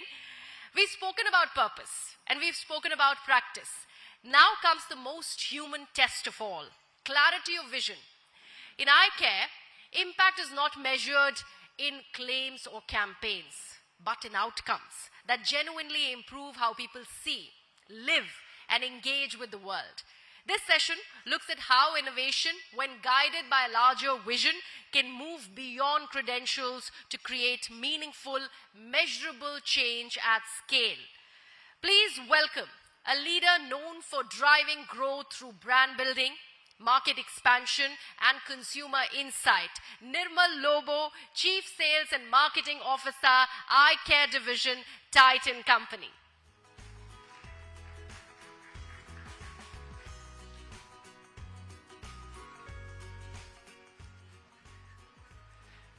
So good afternoon.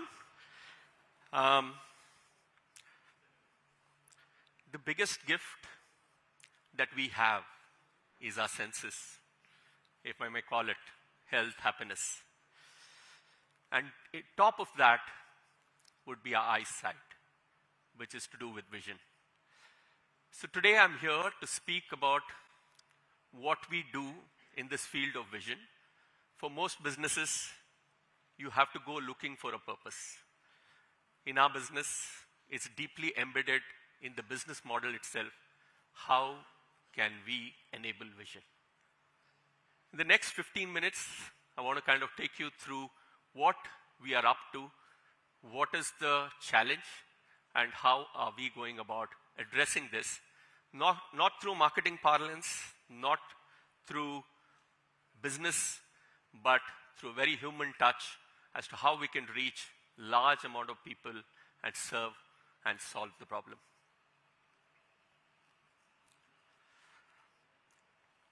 Quick context, large population, about 140 crores. About 70 crores have some kind of incidence to do with vision, most often because of slow deterioration, stigmas attached, and our own reference point, because most of our vision is our own reference. we don't really have a way to measure whether our vision is clear or no. So in this, I think adoption is about 25 crores, but every year people who kind of get a solution is about 10 crores. So therefore, about 60 crore people still either look or not being served with this. There are also other big things that are happening. So myopia, which is pandemic in nature, very large problem across the globe. People not getting enough sunlight, kids not playing out, issues with almost 100% if parents have the condition that we transfer it to kids. So these are real problems, and how do we go about it? But very low awareness, inconsistency in terms of access, low awareness, and the stigma attached. So these are really the problems. So what's our purpose? I think our purpose is to try and see how do we bring vision and fashion and really look at how do we have relevant and innovative solutions.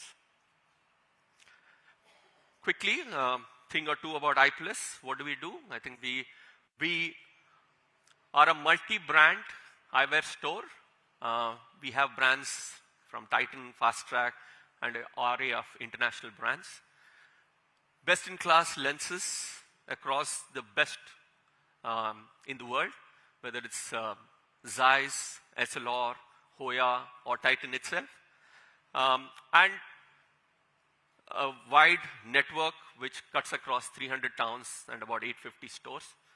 And also eye care experts who have deep optometry knowledge, average experience of about 8 to 10 years. So these are the three big pillars that we are guided by. Vision, which is the premise of why we exist. Fashion, because what consumers seek is to look really good and see better. And how tech as an intervention can really solve problems at scale. Today, we are only talking about vision because I think the context and the relevance is here. And therefore, what do we do and how are we doing with purpose and responsibility? We champion the cause where clear vision has power to change perspectives and lives. Because I think how much we underrate or undermine this is something that we need to take notice. So in 2024, this is just a quick context of what we did. So one of the things that we figured out was road accidents. About 25,000 truckers meet with accidents every year. So 1 in 2 needs vision correction, but about 33% it's quite acute. So making Indian roads safer, not by just raising awareness, but by taking action. The simple but powerful insight, we said, how can we make, if drivers can't come to us, how can we go to them? So therefore, we kind of set up as to where is the best place from access, awareness, and action.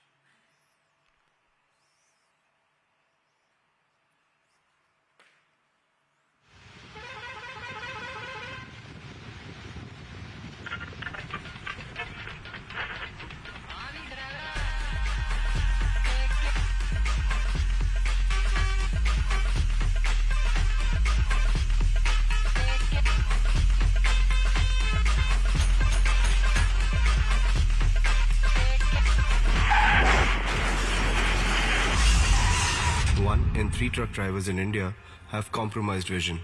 Trucks and lorries were involved in over 25,000 crashes and over 10,000 deaths. Satvan जी, आपने कभी आंखें test कराई हैं? आंखें तो अपने बड़ी test कर लेती हैं। आंखें किनकी बचती है ना, जो आपकी उम्र के। हाँ। हम लोग पुराने, हम लोग की आंखें, शरीर कुछ नहीं अभी तक पूरा रीजन है। 18,000 से बैठे वो कैसे अफोर्ड करेगा? With many of them living on the road, eye care is surely not their top priority. It is something that they choose to completely ignore and live without. Since they won't come to us, we went to them. In the middle of their long journeys, the truckers' pit stop is at the ubiquitous Indian dhaba that serves them regional home-style food. We removed the old menus from the tables and the walls and replaced it with our eye test menu, which was the only way to order food. Titan Eye Plus, India's leading eye care brand, presents the eye test menu.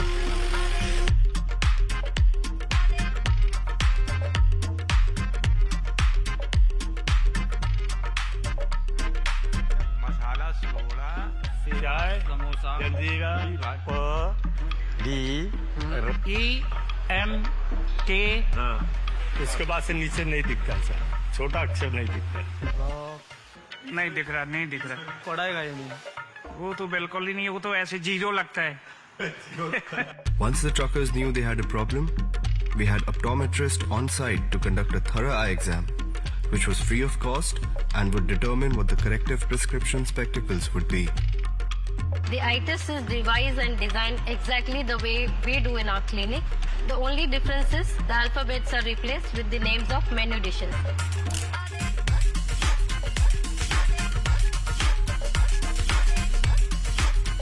Based on the styles they like, we shipped the glasses to their home addresses. We expanded the initiative to include rickshaw and cab drivers, last mile delivery personnel, and others at risk. जितने truck वाले हैं उनको चश्मा लगाना चाहिए, ये लाजमी है, बहुत जरूरी है निगाह वास्ते। The eye test menu by Titan Eye Plus, a major milestone in making Indian roads safe.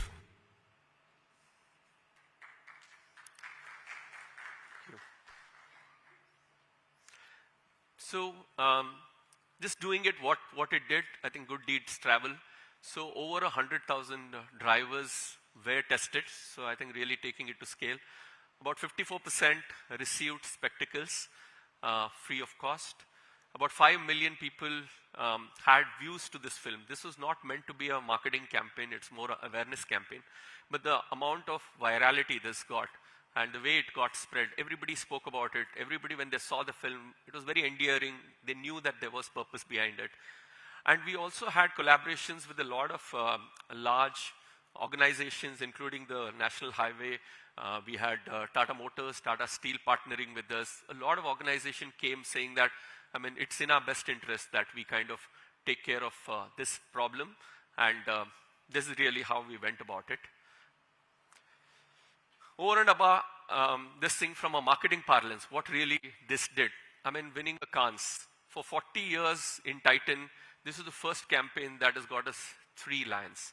So therefore, I mean, sometimes when you do it with absolute intent and authenticity, I think you get recognition that is not just local but global.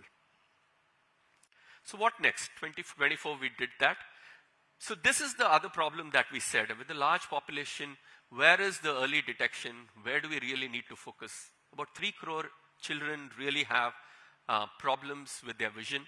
And we said, how can we make a deeper impact here?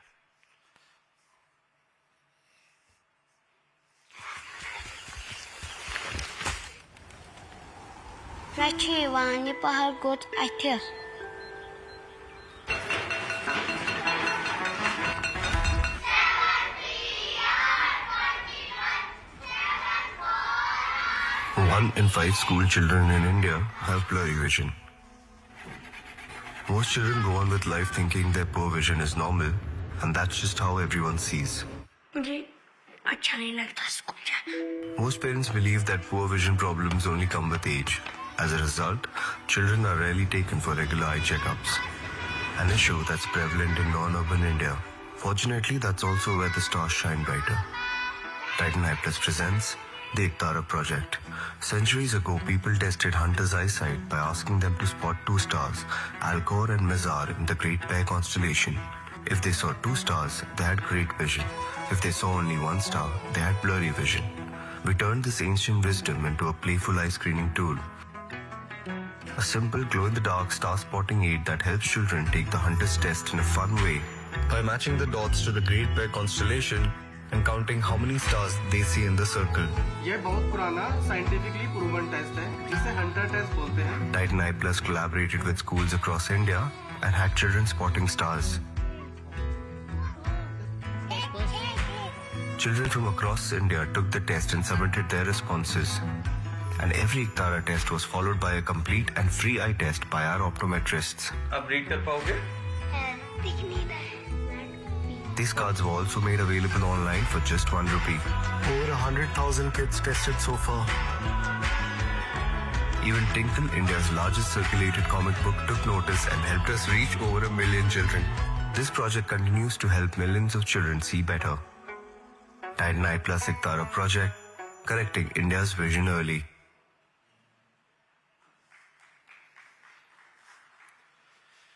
So they really, I think, going back to nature and finding out, I think this Iktara test in the Saptarishi constellation, how easy it is for us to detect through stars. There have always been, I think, the whole thing of playfulness, going back to nature and trying to see what is that we need to do. So I think two very, very successful projects. We also, I think, a year back did a 10-second digital eye test. So it was 10 to 15 seconds. And in a day, we screened about 150,000 pieces, and we hold a Guinness record for that. So a lot of effort in terms of just the big part, which is awareness, and some bit on the action. So having done these two, and as we speak, we continue to do on the FY25, what next is really our question. So myopia, I did speak about, and myopia is really coming at it hard. I mean, 50% of the world population will be myopic in the next 20 years or so. Awareness is very low. Early detection here is really the only way to go about. We also are looking at in terms of how deep expertise and high on empathy. I think the two big words that are guided for our business is expertise and empathy. And how do you bring this together? Because I mean, nobody wants to hear the news that somebody's eyes is not okay, or it is only kind of restriction, and I mean, holding back on progression is the only way to go about it. It's not about cure. So therefore, it needs to be dealt with very empathetically. And how do we really take it to scale and deal with this problem? I think as we look at FY26, we're also joining hands. We are working with the best in the world, whether it is Zeiss, SLR, Hoya. I mean, these guys have solution. Titan itself is also trying to solve for it through, whether it is through access, through high level of tools and skills at our stores. Also trying to speak to a large amount of optometry organization. Here, I think the larger challenge or the purpose is how do we all come together and try and solve this at scale. And this might not be really a core part of commercial angle, but I think it's more in terms of how do we predict and solve for it much earlier. So this really is where we want to kind of take our thing. Being in eye care gives us the privilege to change lives, business matter, but really the purpose is what keeps us alive and makes us come back to work every day. Thank you very much.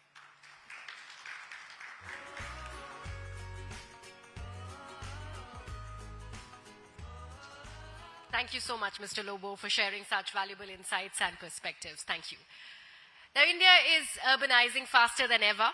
By 2047, our cities will shape how we live, how we work, and grow as a nation. The question is simple. Are we just building bigger cities or cities with purpose? Purpose means access, sustainability, dignity, and opportunity. Cities that work for everyone and not just a few. To guide the discussion, once again, please join me in welcoming Dilshad Irani, and to explore how urban India can rise to this occasion, we are joined by someone deeply engaged in shaping India's public and policy discourse. Please put your hands together for Bisleri Swaraj, MP, New Delhi Lok Sabha constituency.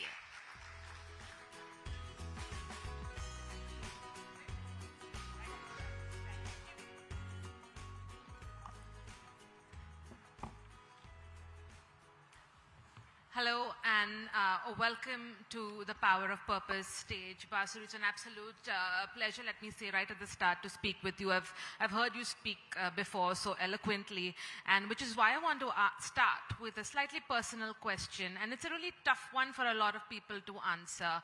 How do you define purpose for yourself, and what is the purpose that drives you today? First of all, Dilshadji, thank you so much for having me on this particular platform, and thanking you for giving me this opportunity. What an interesting question. So, you know, long ago I actually read somewhere that the shortcut to happiness in life is to have a purposeful life. And I think that sort of just oriented my entire perspective. Purpose is the core to how you want to live your life. One needs to live an intentional life. आपने दिल्ली वालों से कभी पूछा होगा कि हाल कैसा है, तो दिल से जिंदगी के बारे में दिल से हाँ कट रही है. So for me, purpose is beyond that. I never want to lead a life जहाँ पे ज़िंदगी बस कट रही है. Purpose for me is to lead my life with intention, with progress at the core. And I'm not talking about progress on a personal level. I'm talking about making a difference beyond myself. And I think it also has to do with probably the profession that I've chosen. I'm a lawyer and I'm still a practicing lawyer. And what happened in the field of law was you were able to make a difference to an individual's life. And when I joined politics, it just worked like an amplifier. Now I can actually amplify that impact. So purpose for me is living an intentional life for somebody other than yourself, for the larger good, and ensuring that you make a difference. Not with a purpose of legacy though, because posterity is the greatest myth in the world. Lovely. And I want to zoom in now on what we said the specific topic of this discussion is. And previously we had speakers talking about the purpose of economy is health and happiness, and that's all that we seek now. And a large part of public discourse in the past few years has been around our cities, for instance. We've spoken about urban decay. We've talked about are our cities going to be livable in a few years' time.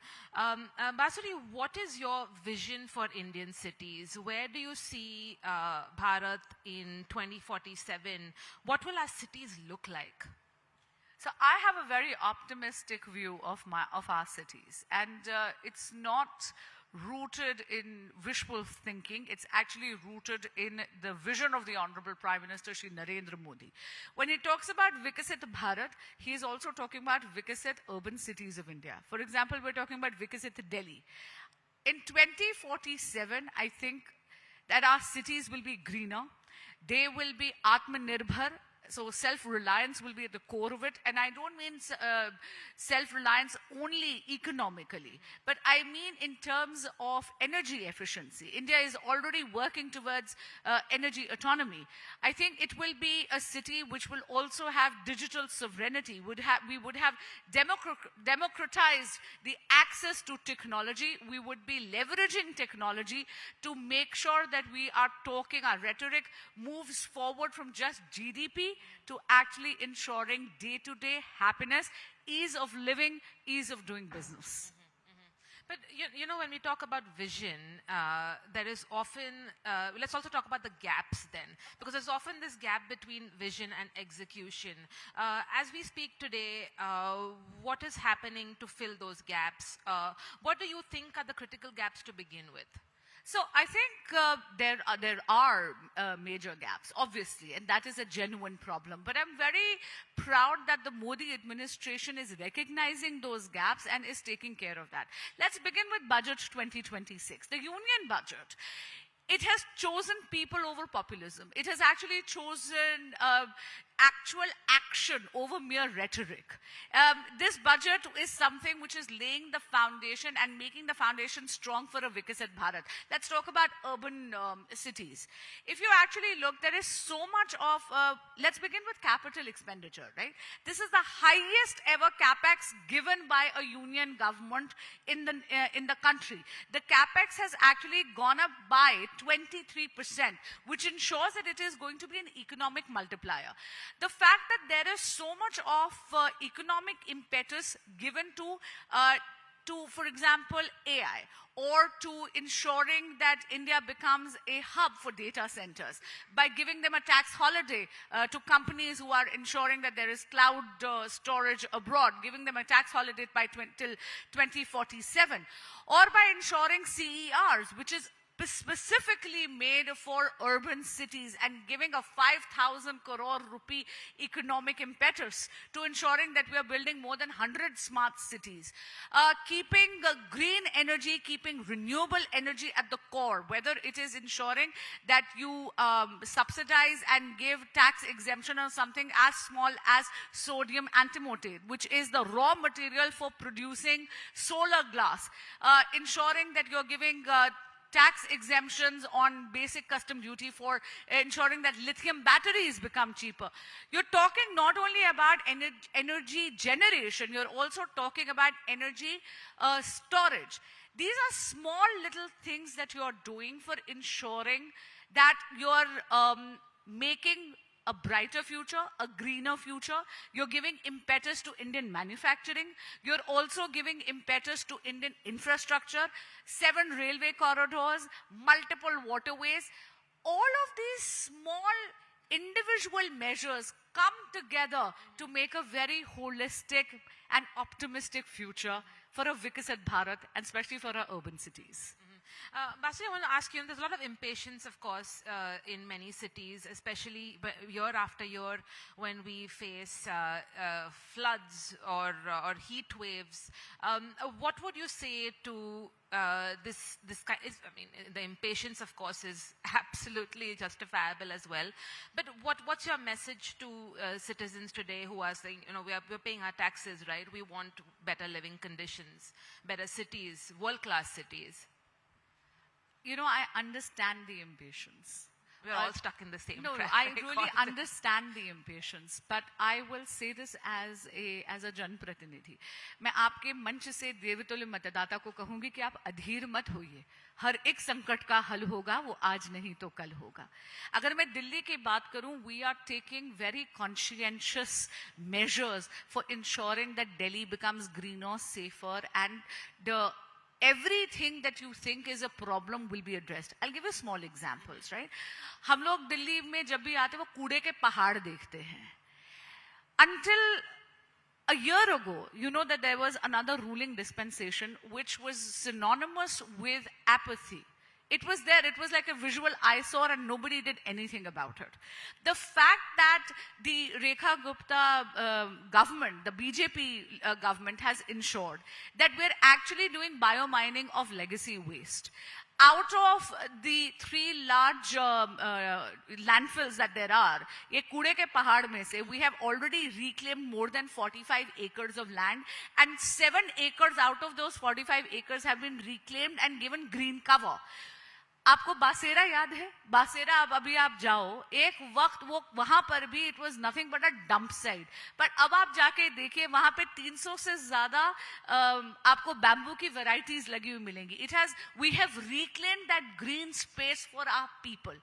अगर हम pollution की बात करें, 3,500 plus electric buses, Devi buses, are now plying on Delhi roads. And there is an ambitious project by the Delhi government to ensure that there's going to be 100% electrification of our entire bus fleet. The fact that 4th and the 5th phase of Delhi Metro has already been started. The construction, 80% of the construction is complete. The peripheral expressway, the UERs, these are ensuring that vehicular traffic, which used to be a great contributor to pollution in Delhi, is going to bypass Delhi. Something as small like एक पेड़ माँ के नाम, ये एक ऐसी मुहिम थी जो आदरणीय प्रधानमंत्री श्री नरेंद्र मोदी जी ने शुरू करी थी और आज ये जन आंदोलन बन गया है. अगर मैं आपको दिल्ली गवर्नमेंट के बारे में बताऊं तो more than 70 lakh trees have been planted in the last 1 year. These are small steps, but when together as a holistically, they give you a larger picture, which is going to ensure that our cities are where you're going to breathe better, you're going to live better. Absolutely. I started our conversation with a personal question. Let me end with one too. And skipping, of course, the city that you spend the most time in, Bisleri. What are your top cities in India? Where do you particularly perhaps like visiting? I am a hardcore Delhi wala. I am born and brought up. Delhi has my dil. My heart belongs to this city. यही मेरी जन्म भूमि है, यही मेरी कर्म भूमि है, और जाऊंगी भी मैं यहाँ पर ही केवल अपने दिल्ली के देवतुल्य मतदाता के लिए विकसित भारत के यज्ञ में कर्म की समिधा डालकर. Thank you. Thank you so much for your time, Bisleri. Pleasure chatting with you. Thank you.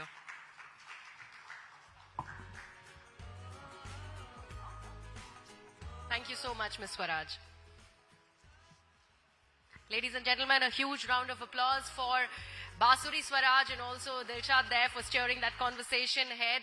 Thank you so much for joining us, ma'am, and sharing your insights and sharing your perspective towards a purposeful economy and also purposeful business and business leaders that India needs. We, in fact, are waiting for, speaking about more on this and talking about an entire nation that is being driven with so much of purpose, and that's why we speak about the power, the value that purpose has. So many industry leaders have already joined us. They have, in fact, spoken about the kind of values that they want to inculcate, not just in their entire business setup, but also in the people that go ahead and join us, the people who no longer are looking at a particular setup as just a place of work, but they go there with a sense of co-ownership. And that is something that makes it all the more important. And that's what we continue to talk about. Ladies and gentlemen, before we take this forward, a huge round of applause once again for Ms. Basuri Suraj to have joined us and shared her views, as she has now graced us for this important discussion, Power of Purpose. Now, we're seeing a clear reset in the relationship between brands and consumers. In today's purposeful economy, trust and transparency are no longer optional. They are very central to how consumers choose, how they stay loyal, and how they engage. Our next panel examines how brands are responding to this very shift by embedding purpose into everyday decisions and culture and reshaping the brand equation where credibility, impact, and long-term growth come together.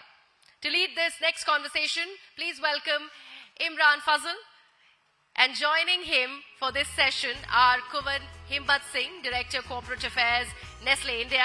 Also joining him, Deepak Gupta, co-founder and CEO, Bombay Shaving Company, and Dimple Fosdar, founder and creative director, Mason Day Fosdar. Let's give them a huge round of applause, ladies and gentlemen.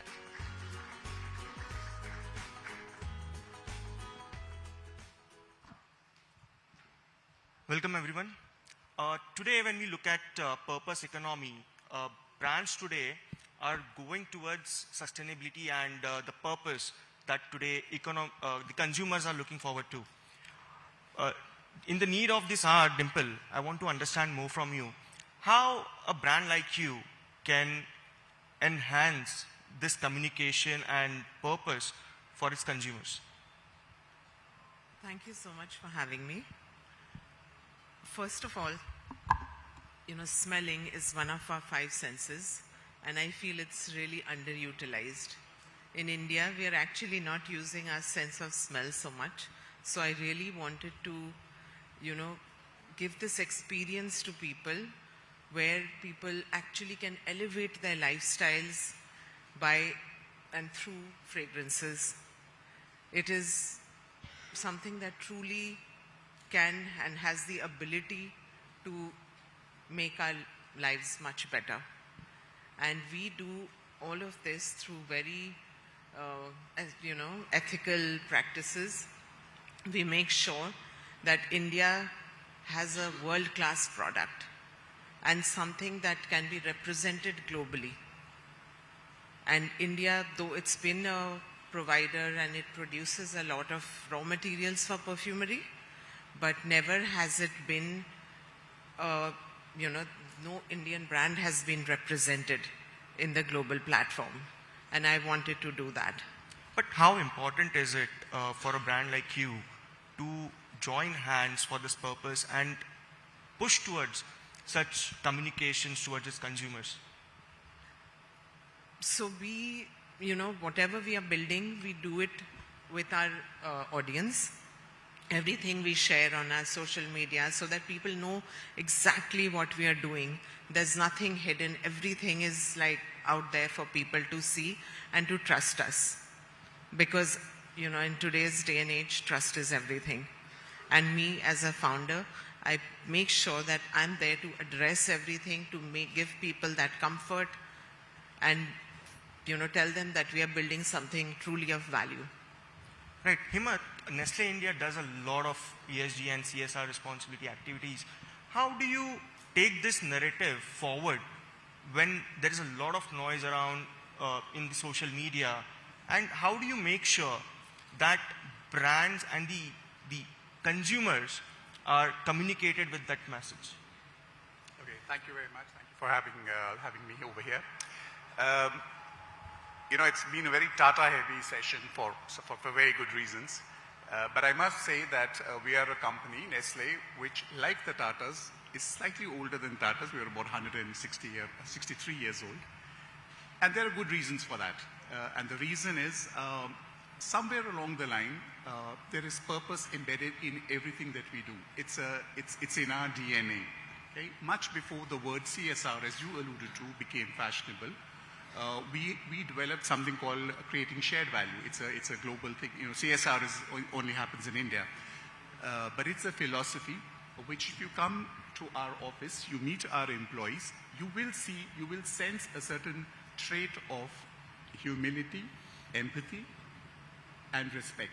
And that respect is not just to the consumers, not just to our suppliers, not to our customers, it's also amongst each other. And we always say that if you did not get your act right, you would not survive for 160 years. It's for a very good reason. We are in 185 countries. We are the world's largest food and beverage company. And the only reason is because we stayed true to our course. Just now, the member of parliament on the way out, she exchanged something very interesting, and she said, oh, you know, I've grown up on Maggie. You know, I recently went somewhere and I had Maggie and something. It just tells you the love and affection that the brand has created over the years. It's because it's always stayed true to its purpose. It's stayed true to its values. And that's what we do in Nestle. And that's how we are able to manage the noise which is there in social media sometimes. You have to speak your truth. You have to speak it honestly, with dignity, but with facts. So it's not that we have not faced issues. Of course we have faced issues. But because we've been able to sort of overcome that with fact-based, science-based, honest, straightforward answers, we have come back and how. So that's really been our approach towards social media and the noise which is there, is to treat it not like a slugfest, because that's no win, you know, it's a very slippery slope, but to get our act right, speak our truth and say it with dignity. Right. Today, earlier in the day, Union Minister Chirag Paswan rightly noted that influencers are spreading a lot of misinformation around food products. And a brand like Nestle has also faced similar kind of backlash on social media. How do you cut the noise and break through this kind of narrative setup? You know, it's the honest truth. Fake news or false news or incorrect news travels around the world before the truth is just about tying its shoelaces. Let's be honest. We all like sensationalism. We all like spicy news, which may or may not be substantiated. And you know, food is such a personal emotion for everyone, and it's only natural that people kind of speculate. This has got this has got that. But you have to stay the course. You have to stay the course. State your facts with science, with all the standards that you have to be extremely transparent. As she was saying, that, you know, you have to believe the philosophy of sharing what you have. So if there is noise, which occasionally it does manifest, we stay our course. We don't lose our head. We don't try to be too smart about these things. Just speak our truth. Right. Deepak, Bombay Shaving has seen a tremendous growth, consumer love in the Indian market. How do you move this conversation to extend the brand purpose among your consumers? So we just completed 10 years. I think in a journey of building consumer brands, and the example is on my left side. It's a long journey. But we believe that being a new age consumer brand, there are few things we can do. Frankly speaking, in the journey of brand building, capital is never surplus.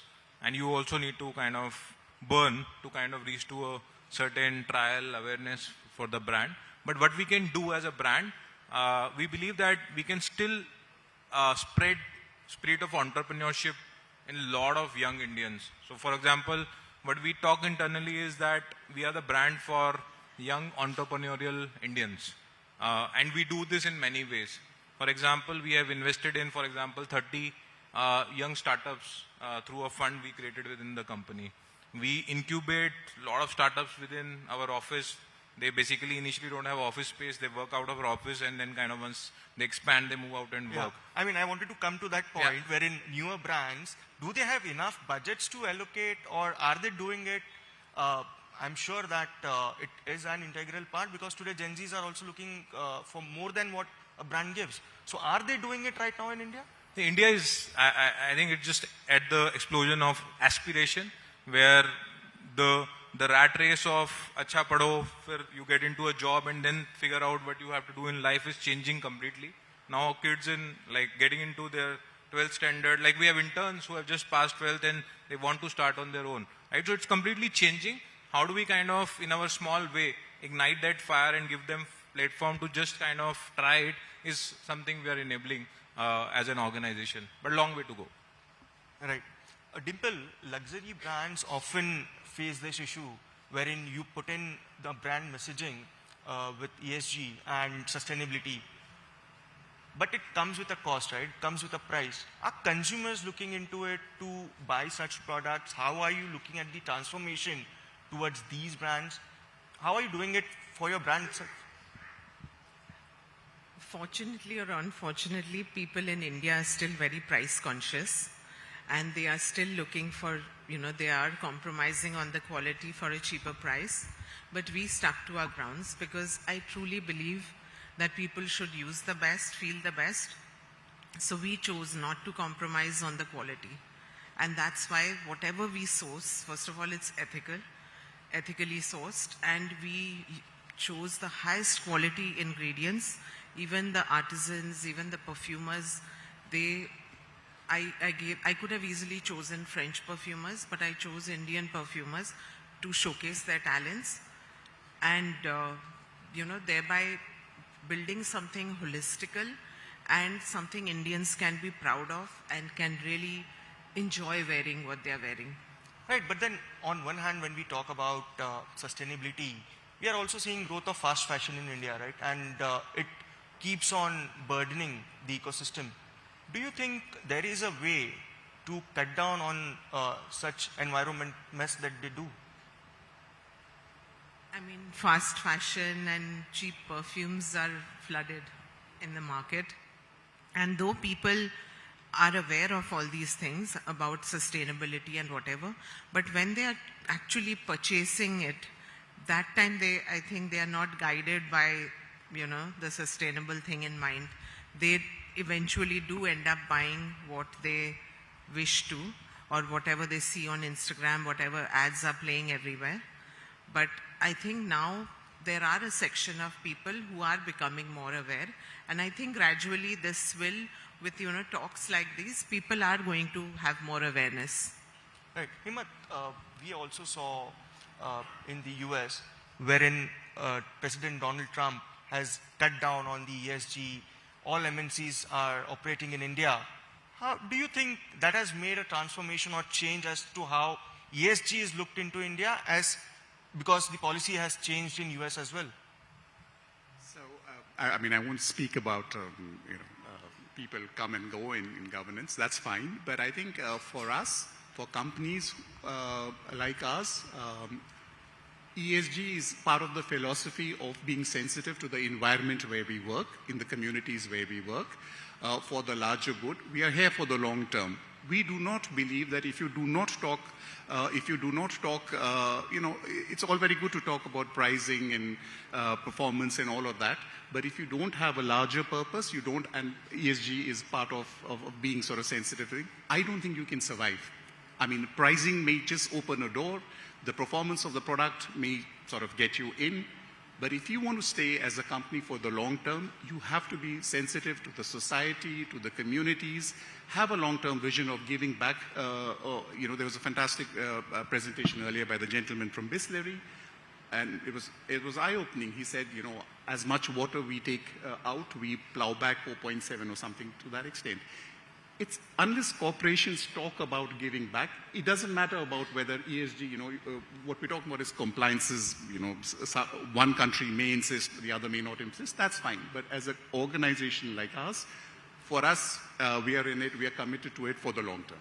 Let me ask you again, have you seen a cutback in the MNCs, which are US headquartered, doing it in India as well? I mean, do you see a change of approach in the ESG?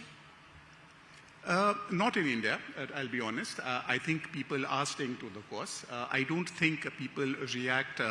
They do realize that there is, there's the politics of the world, and then there is the business of the world. There is, at the end of the day, we are all humans first. We understand certain models. He understands his model very well. And it doesn't matter how, the power shifts and the geopolitics and all. It's part and parcel of it. But I think companies do stay the course on certain, and certainly on values. And that's, I'll leave it at that. Values are non-compromisable. Everything else can change.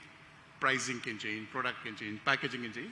I don't think values change. If they change, then the company doesn't survive for too long. Also, do you think with bigger organizations, is there a bigger onus on them to give more to the country or towards ESG and sustainability? How do you look at it, and are we still falling short in terms of that? So we are falling short, yes. We can do a lot more. Is there the onus of more responsibility for bigger organizations? Certainly. Certainly.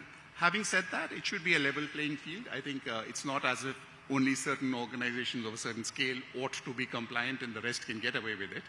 But that aside, I certainly think because the impact is more, we are involved and engaged commercially with a larger audience. We certainly have a duty of doing that much and more than what is perhaps mandated. So I don't think it's about, I think it's about going beyond the compliance level. It's beyond the 2% CSR or whatever we are saying. It's about genuinely believing that purpose helps your business. Right. Deepak, we have seen D2C brands scaling, growing and contributing to India's economy. But how important it is for them to look into ESG as, not as a, काम करना है इसलिए कर रहे हैं, but to make sure कि it makes an impact. I think very fair. While there is a new consumerism and needs are evolving because consumers are able to kind of earn more, spend more, they want to save less. Because of that, the new age brands have been able to come up, thrive and then expand. But at the same time, I think there are a lot of opportunities which large organizations, because of inherent structure, are not able to solve for the country, and that's the opportunity for the younger brands to actually tap onto. And because, for example, we are in business of making razors, and one of the latest razor we launched is called Eco Razor, where we use the stubble being burned in Punjab as a raw material to make the handle of the razor. So again, this for our competitor, who is a large organization, to do will structurally is not possible. Great brand, again deep pockets, but structurally not possible. But for us, when we are kind of thinking of an idea, we could do this because we are starting from the scratch. So again, I think inherently, if we believe in that we are building from India for the world, we care for the country, we care for the community, I think the newer companies have significant opportunity to create massive difference through the initiatives that even larger organizations are not able to do. Right. But tell me, I know Shantanu is quite active on social media platforms everywhere. Does your consumer come to Shantanu and say, hey, I need a sustainable product from you, I need this from you, can you do it for us? Yeah, so in fact, one of the strength of our brand is that we are always in front of the consumer. And we believe that the new age consumer, again, is not buying into the brand story. They're buying into what you are. Does the consumer entrust you with the responsibility that you are speaking in front of the camera? And we live it. In fact, a lot of the people we interview for jobs, they actually know about the company more than us. Right? So same for the consumer, because we are on social media all the time, they are very demanding, and it put a lot of pressure on us to solve it for them. We have done a fair bit of that, and we'll continue to kind of get better. Have you faced that thing, that we need some more packaging, sustainable packaging methods, this, that? I mean, what are consumers telling you, and is that converting into revenues or a growth in your sales? Absolutely. I think consumers are extremely vocal. They are extremely expressive. And if you do not pick the vibe, you do not read the room, we'll be out. And there's a very good example, as he mentioned, of buying a stubble and making a razor. If that becomes a talking point, then the competitor better wake up. The size cannot be the issue that they can't do it. So having said that, so yes, I think consumers do come to us. They do sound out their sensitivities, their preferences. And if we do not listen very, very carefully, we don't last too long. My last question, tell me, in coming next 5 years, do you think the new brand equation in India would be price, performance, or purpose? I think performance is the first and foremost most important factor. Next, I think, will be purpose. And purpose will again play at the top end of the segment. And pricing, of course, will remain as the mass kind of a segment. Pricing will matter there. But without performance, just purpose alone or price alone cannot determine the growth or success of a company or a brand. Right, but then performance and purpose should go hand in hand, don't you think so? I think for me at least performance comes before purpose, but purpose, of course, people do want to, but eventually I think it has to be a bit of all three. But ideally, of course, purpose. But in reality, I think it should be performance, purpose, and pricing. But as we go forward, we hope it is purpose. All right. Thank you so much for being here today and sharing your insights. Thank you so much. Thank you.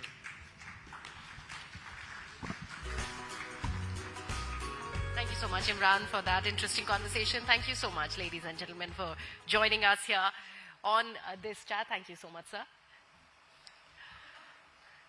Thanks, ma'am. So far, we have looked at what businesses and new industries are doing on the ground. The next piece of the puzzle is what enables all of this to move faster, scale wider, and create sustained impact. This next session looks at how policy and purpose work in tandem and how they can provide the right frameworks, incentives, and direction to unlock India's next growth wave. I would like to now invite Sakshi Dhinga on stage to take this session ahead, and joining her will be Apratim Chakraborty, co-founder and CEO, Eye and Pepsico. Abhijit Sinha, National Program Director, Ease of Doing Business, Principal Advisor, Services Export Promotion Council, and Masood Malik, Managing Director and Group CEO of Resustainability Limited. Let's give them all a huge round of applause, ladies and gentlemen.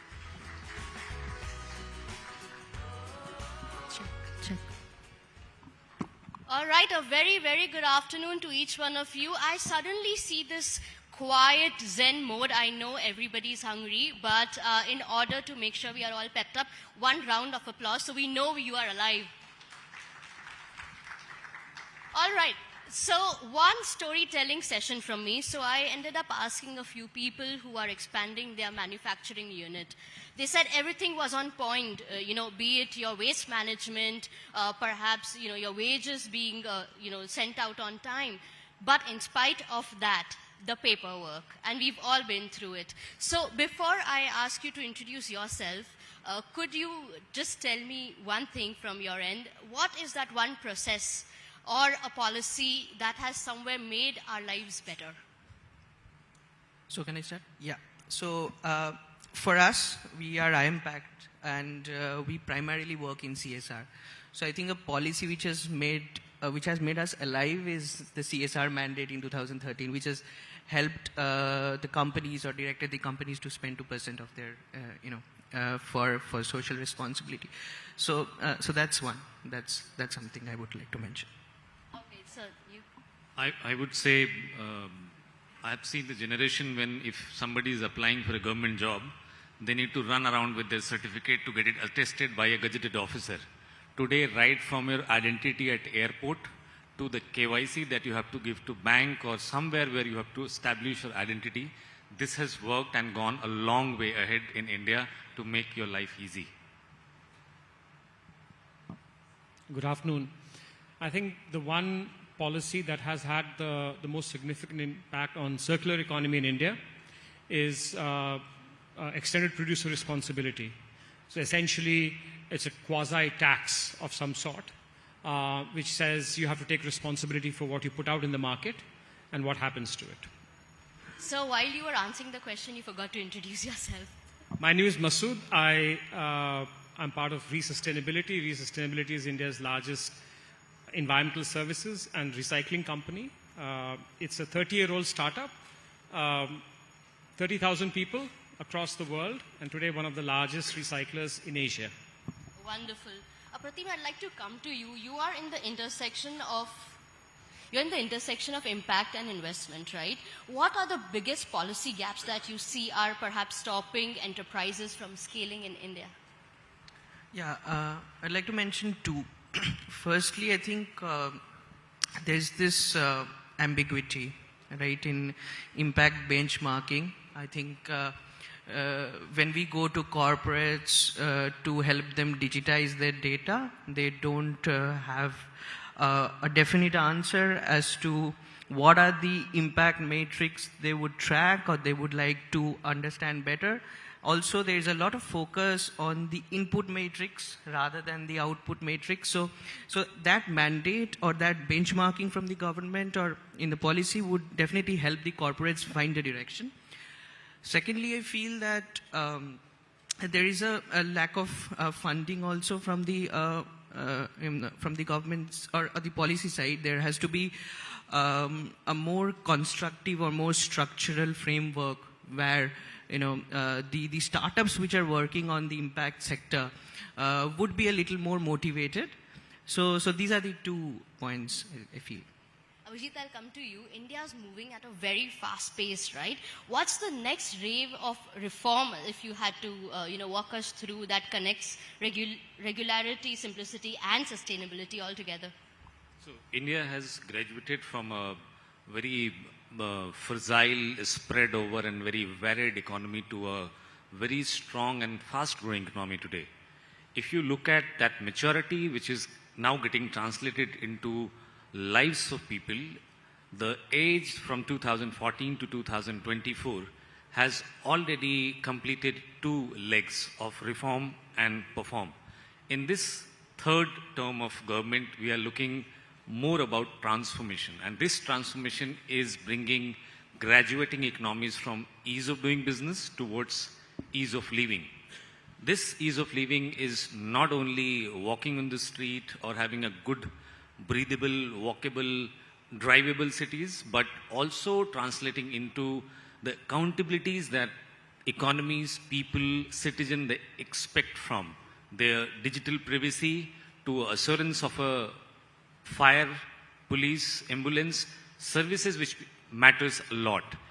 India has still in this growing age has been criticized for certain things. Civic behavior, the kind of driving behavior we have on roads, the kind of accountability towards people, their identification, citizenship, and a lot into it, where certainty or consolidation are not fixtures as a pillar for economy. In this term, what we expect us and the challenge is to grow above all of them. And that brings our position on global index of happiness, global index of expression, global index of media. Each one of them, they contribute to become India's own origin of indexes now. Masood, I'd like to come to you. You're in the midst of entire waste management, and the circulation is very, very critical. So my question to you is, what policy support do you need to accelerate India's shifting to the circular economy? I think the first and the fundamental sort of policy shift that is already underway, but early days yet, is a recognition that sustainability issues or circularity issues are not environmental issues. Today, we have reached the situation where you cannot have purpose here and economy here. We are a country that is very import dependent. So when we look at these mountains of plastics that somebody was mentioning about some time back, that's actually crude oil. that we import, 80% of that we import, at great foreign currency and, as we have recently found out, great geopolitical cost. So there is a need for growing recognition of the environmental and the strategic aspect associated with materials. We import not just oil, we import 60-70% of our copper, 100% of our lithium, 100% of our manganese, 100% of our cobalt. We talk about electrification, we talk about renewables, we talk about storage, we talk about all of that. We are an import-dependent economy. Can we really afford to put all of those waste in those landfills or in our bins the way we are doing it today? It's an economic issue more than just an environmental issue today. That recognition and the fact that earlier what was voluntary, earlier you could have sustainability as a CSR, optional. I will do my business here and I'll do CSR here. Today, for 5 basic reasons, sustainability and circular economy or material circularity is fundamental and core to any business. Whether it is market access, whether it is EBITDA protection or efficiency, whether it is risk management, whether it is access to talent, somebody was talking about access to talent, whether it is cost of capital and access to capital. Today, sustainability performance and circularity performance is fundamental to, I think, long-term sustainability of any business. So a lot of us talk about short-term goals. Let me ask you, from where you sit, what kind of policy would be built when it comes to climate-resilient infrastructure that would perhaps last for long? That's an interesting question. I think if you look at climate resilience, recognition of the fact that about maybe 40% of our manufacturing infrastructure is vulnerable to climate impact, recognition of the fact that we are talking about something like 8 to 10% reduction in manufacturing output, an unspecified amount of reduction or risk to agricultural output, and overall our coastal areas, and we have very large coastline, and particularly along our eastern coast, where we are already seeing fairly significant ingress of the sea level inside the landmass. There is a fundamental recognition required of the risk of climate change specifically to India. And the second is, I think we need to, right now, I think we are looking at climate more in terms of decarbonization. And essentially, climate has become, if I put renewables, my problem is solved. So if you look at India's primary response to climate change is, I'm developing more renewables. But, I mean, if I talk about this particular hall, about 50% of the lifetime emissions of this hall were fixed the day it was constructed. The rest of its energy use, etc., is the remaining 50%. So the point I'm trying to make is that we have to understand climate more holistically, and the response to that has to be keeping in mind, one, you have to decarbonize not just energy, you have to decarbonize materials. That's number one. Our material consumption story has just started. We are here, all the marketers are here. They'll tell you that they want to sell more to the same person every year. So if we don't decarbonize the materials, if we just worry about decarbonizing in energy, we will not get there. Two, understanding that every industry and every city will have a very different impact. The agro industry in Maharashtra versus the fisheries in Andhra Pradesh will have to have a very different response strategy to climate change. This micro level, industry specific, region specific response to climate change is what is really required. That was very, very insightful, especially, talking about the banquet and the lights, because it's real life example. Having said that, Apratim, I'd like to come to you. Your platform manages CSR value chain. How does it cut through complexity while keeping things transparent and accountable? Yes, so we primarily deal with CSR data. We work with corporates, help them digitize their CSR data. So yeah, as I mentioned just a few minutes ago, the metrics we track sometimes are very arbitrary. It depends from one corporate to another. And the complexities in data capturing is what we deal with every day. And I think for us, since we are a SaaS platform, our modules are specifically designed so that the corporates can have a little bit of room for customization. They can, predefine some set of matrix and can track them and monitor them. So that's how the complexities of data capturing are resolved in our tool. Right. Abhijit, I would like to come to you. You've been a major part of Disha, the drone pilot, Swachh Bharat. How are emerging technologies helping state build stronger economics? In previous sessions, you heard how health, happiness, economy, purpose, people, planet, all are important. How do you do that with 2% of health expenditure of GDP in a massive country like India, where 67% of your healthcare touch point is a ASHA worker, which is not even a doctor? The purpose of doing multiple pilots in the vision of our leadership of our Honorable Prime Minister is to find ways that how India used to look at such requirements, such economies and such consolidation, particularly in terms of making lives healthy. If you look outside India, you see in most of the indicators, we are negative. Whether it's a health indicator, police to people indicator ratio, or climate press, and even the happiness indicator of India is less than Ukraine and Russia. This is where we need to find and rework on our growth, on our roots.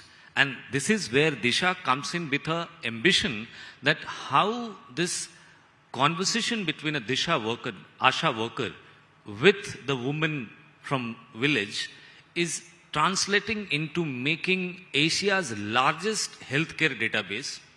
How this budget has exempted the tax holiday for 2047.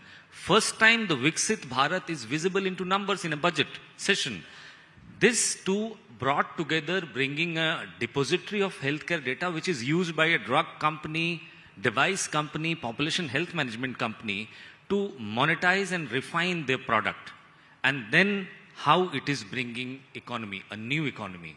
This economy is not an economy of expenditure, but this economy is an economy of making healthcare a contributor to the GDP.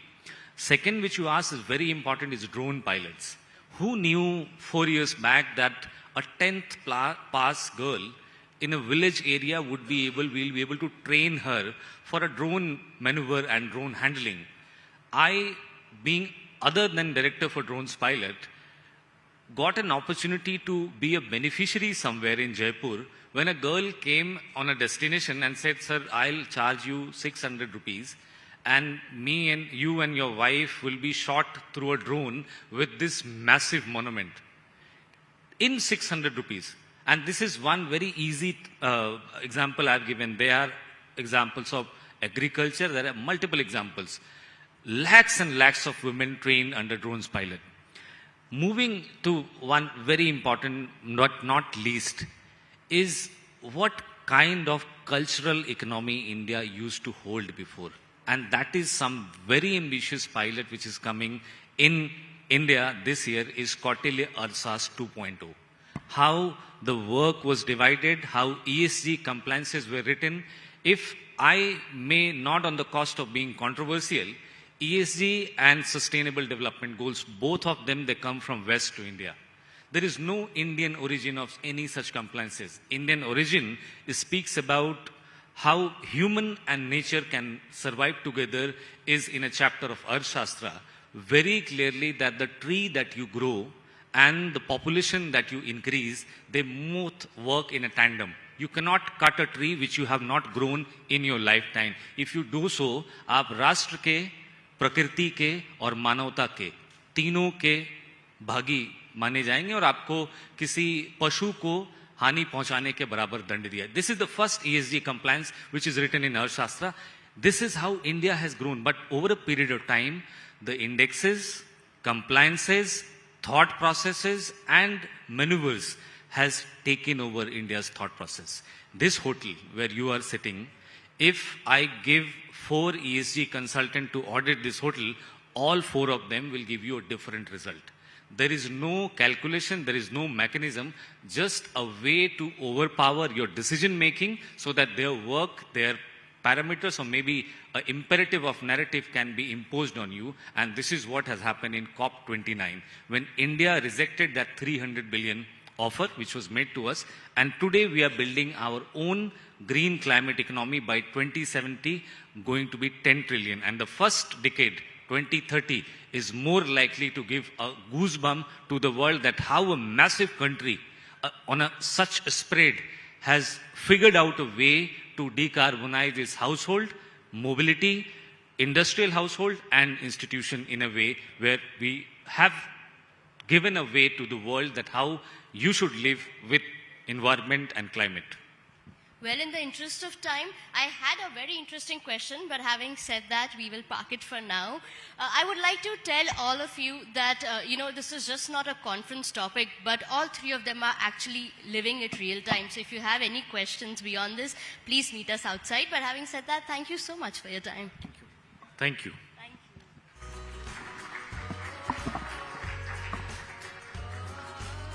Thank you so much, everyone. Thank you so much, gentlemen. And thank you so much, Sakshi, for taking that conversation forward. And on that note, we'd like to, in fact, conclude this morning. Thank you, everyone, for joining us and, in fact, being a part of this very interesting and very enriching discussion. As we conclude Storyboard 18 Power of Purpose 2026, this is a heartfelt thank you to all our speakers for sharing their insights and perspectives on policy, purpose, and also India's growth journey. We also like to extend our gratitude to our partners on this initiative, sustainability partners Bisleri, celebration partner Diageo India, associate partner Titan Eye Plus, and snacking partner PepsiCo for lending their support and being committed to creating a sustainable future for all. And of course, a very, very big thank you to all our audience.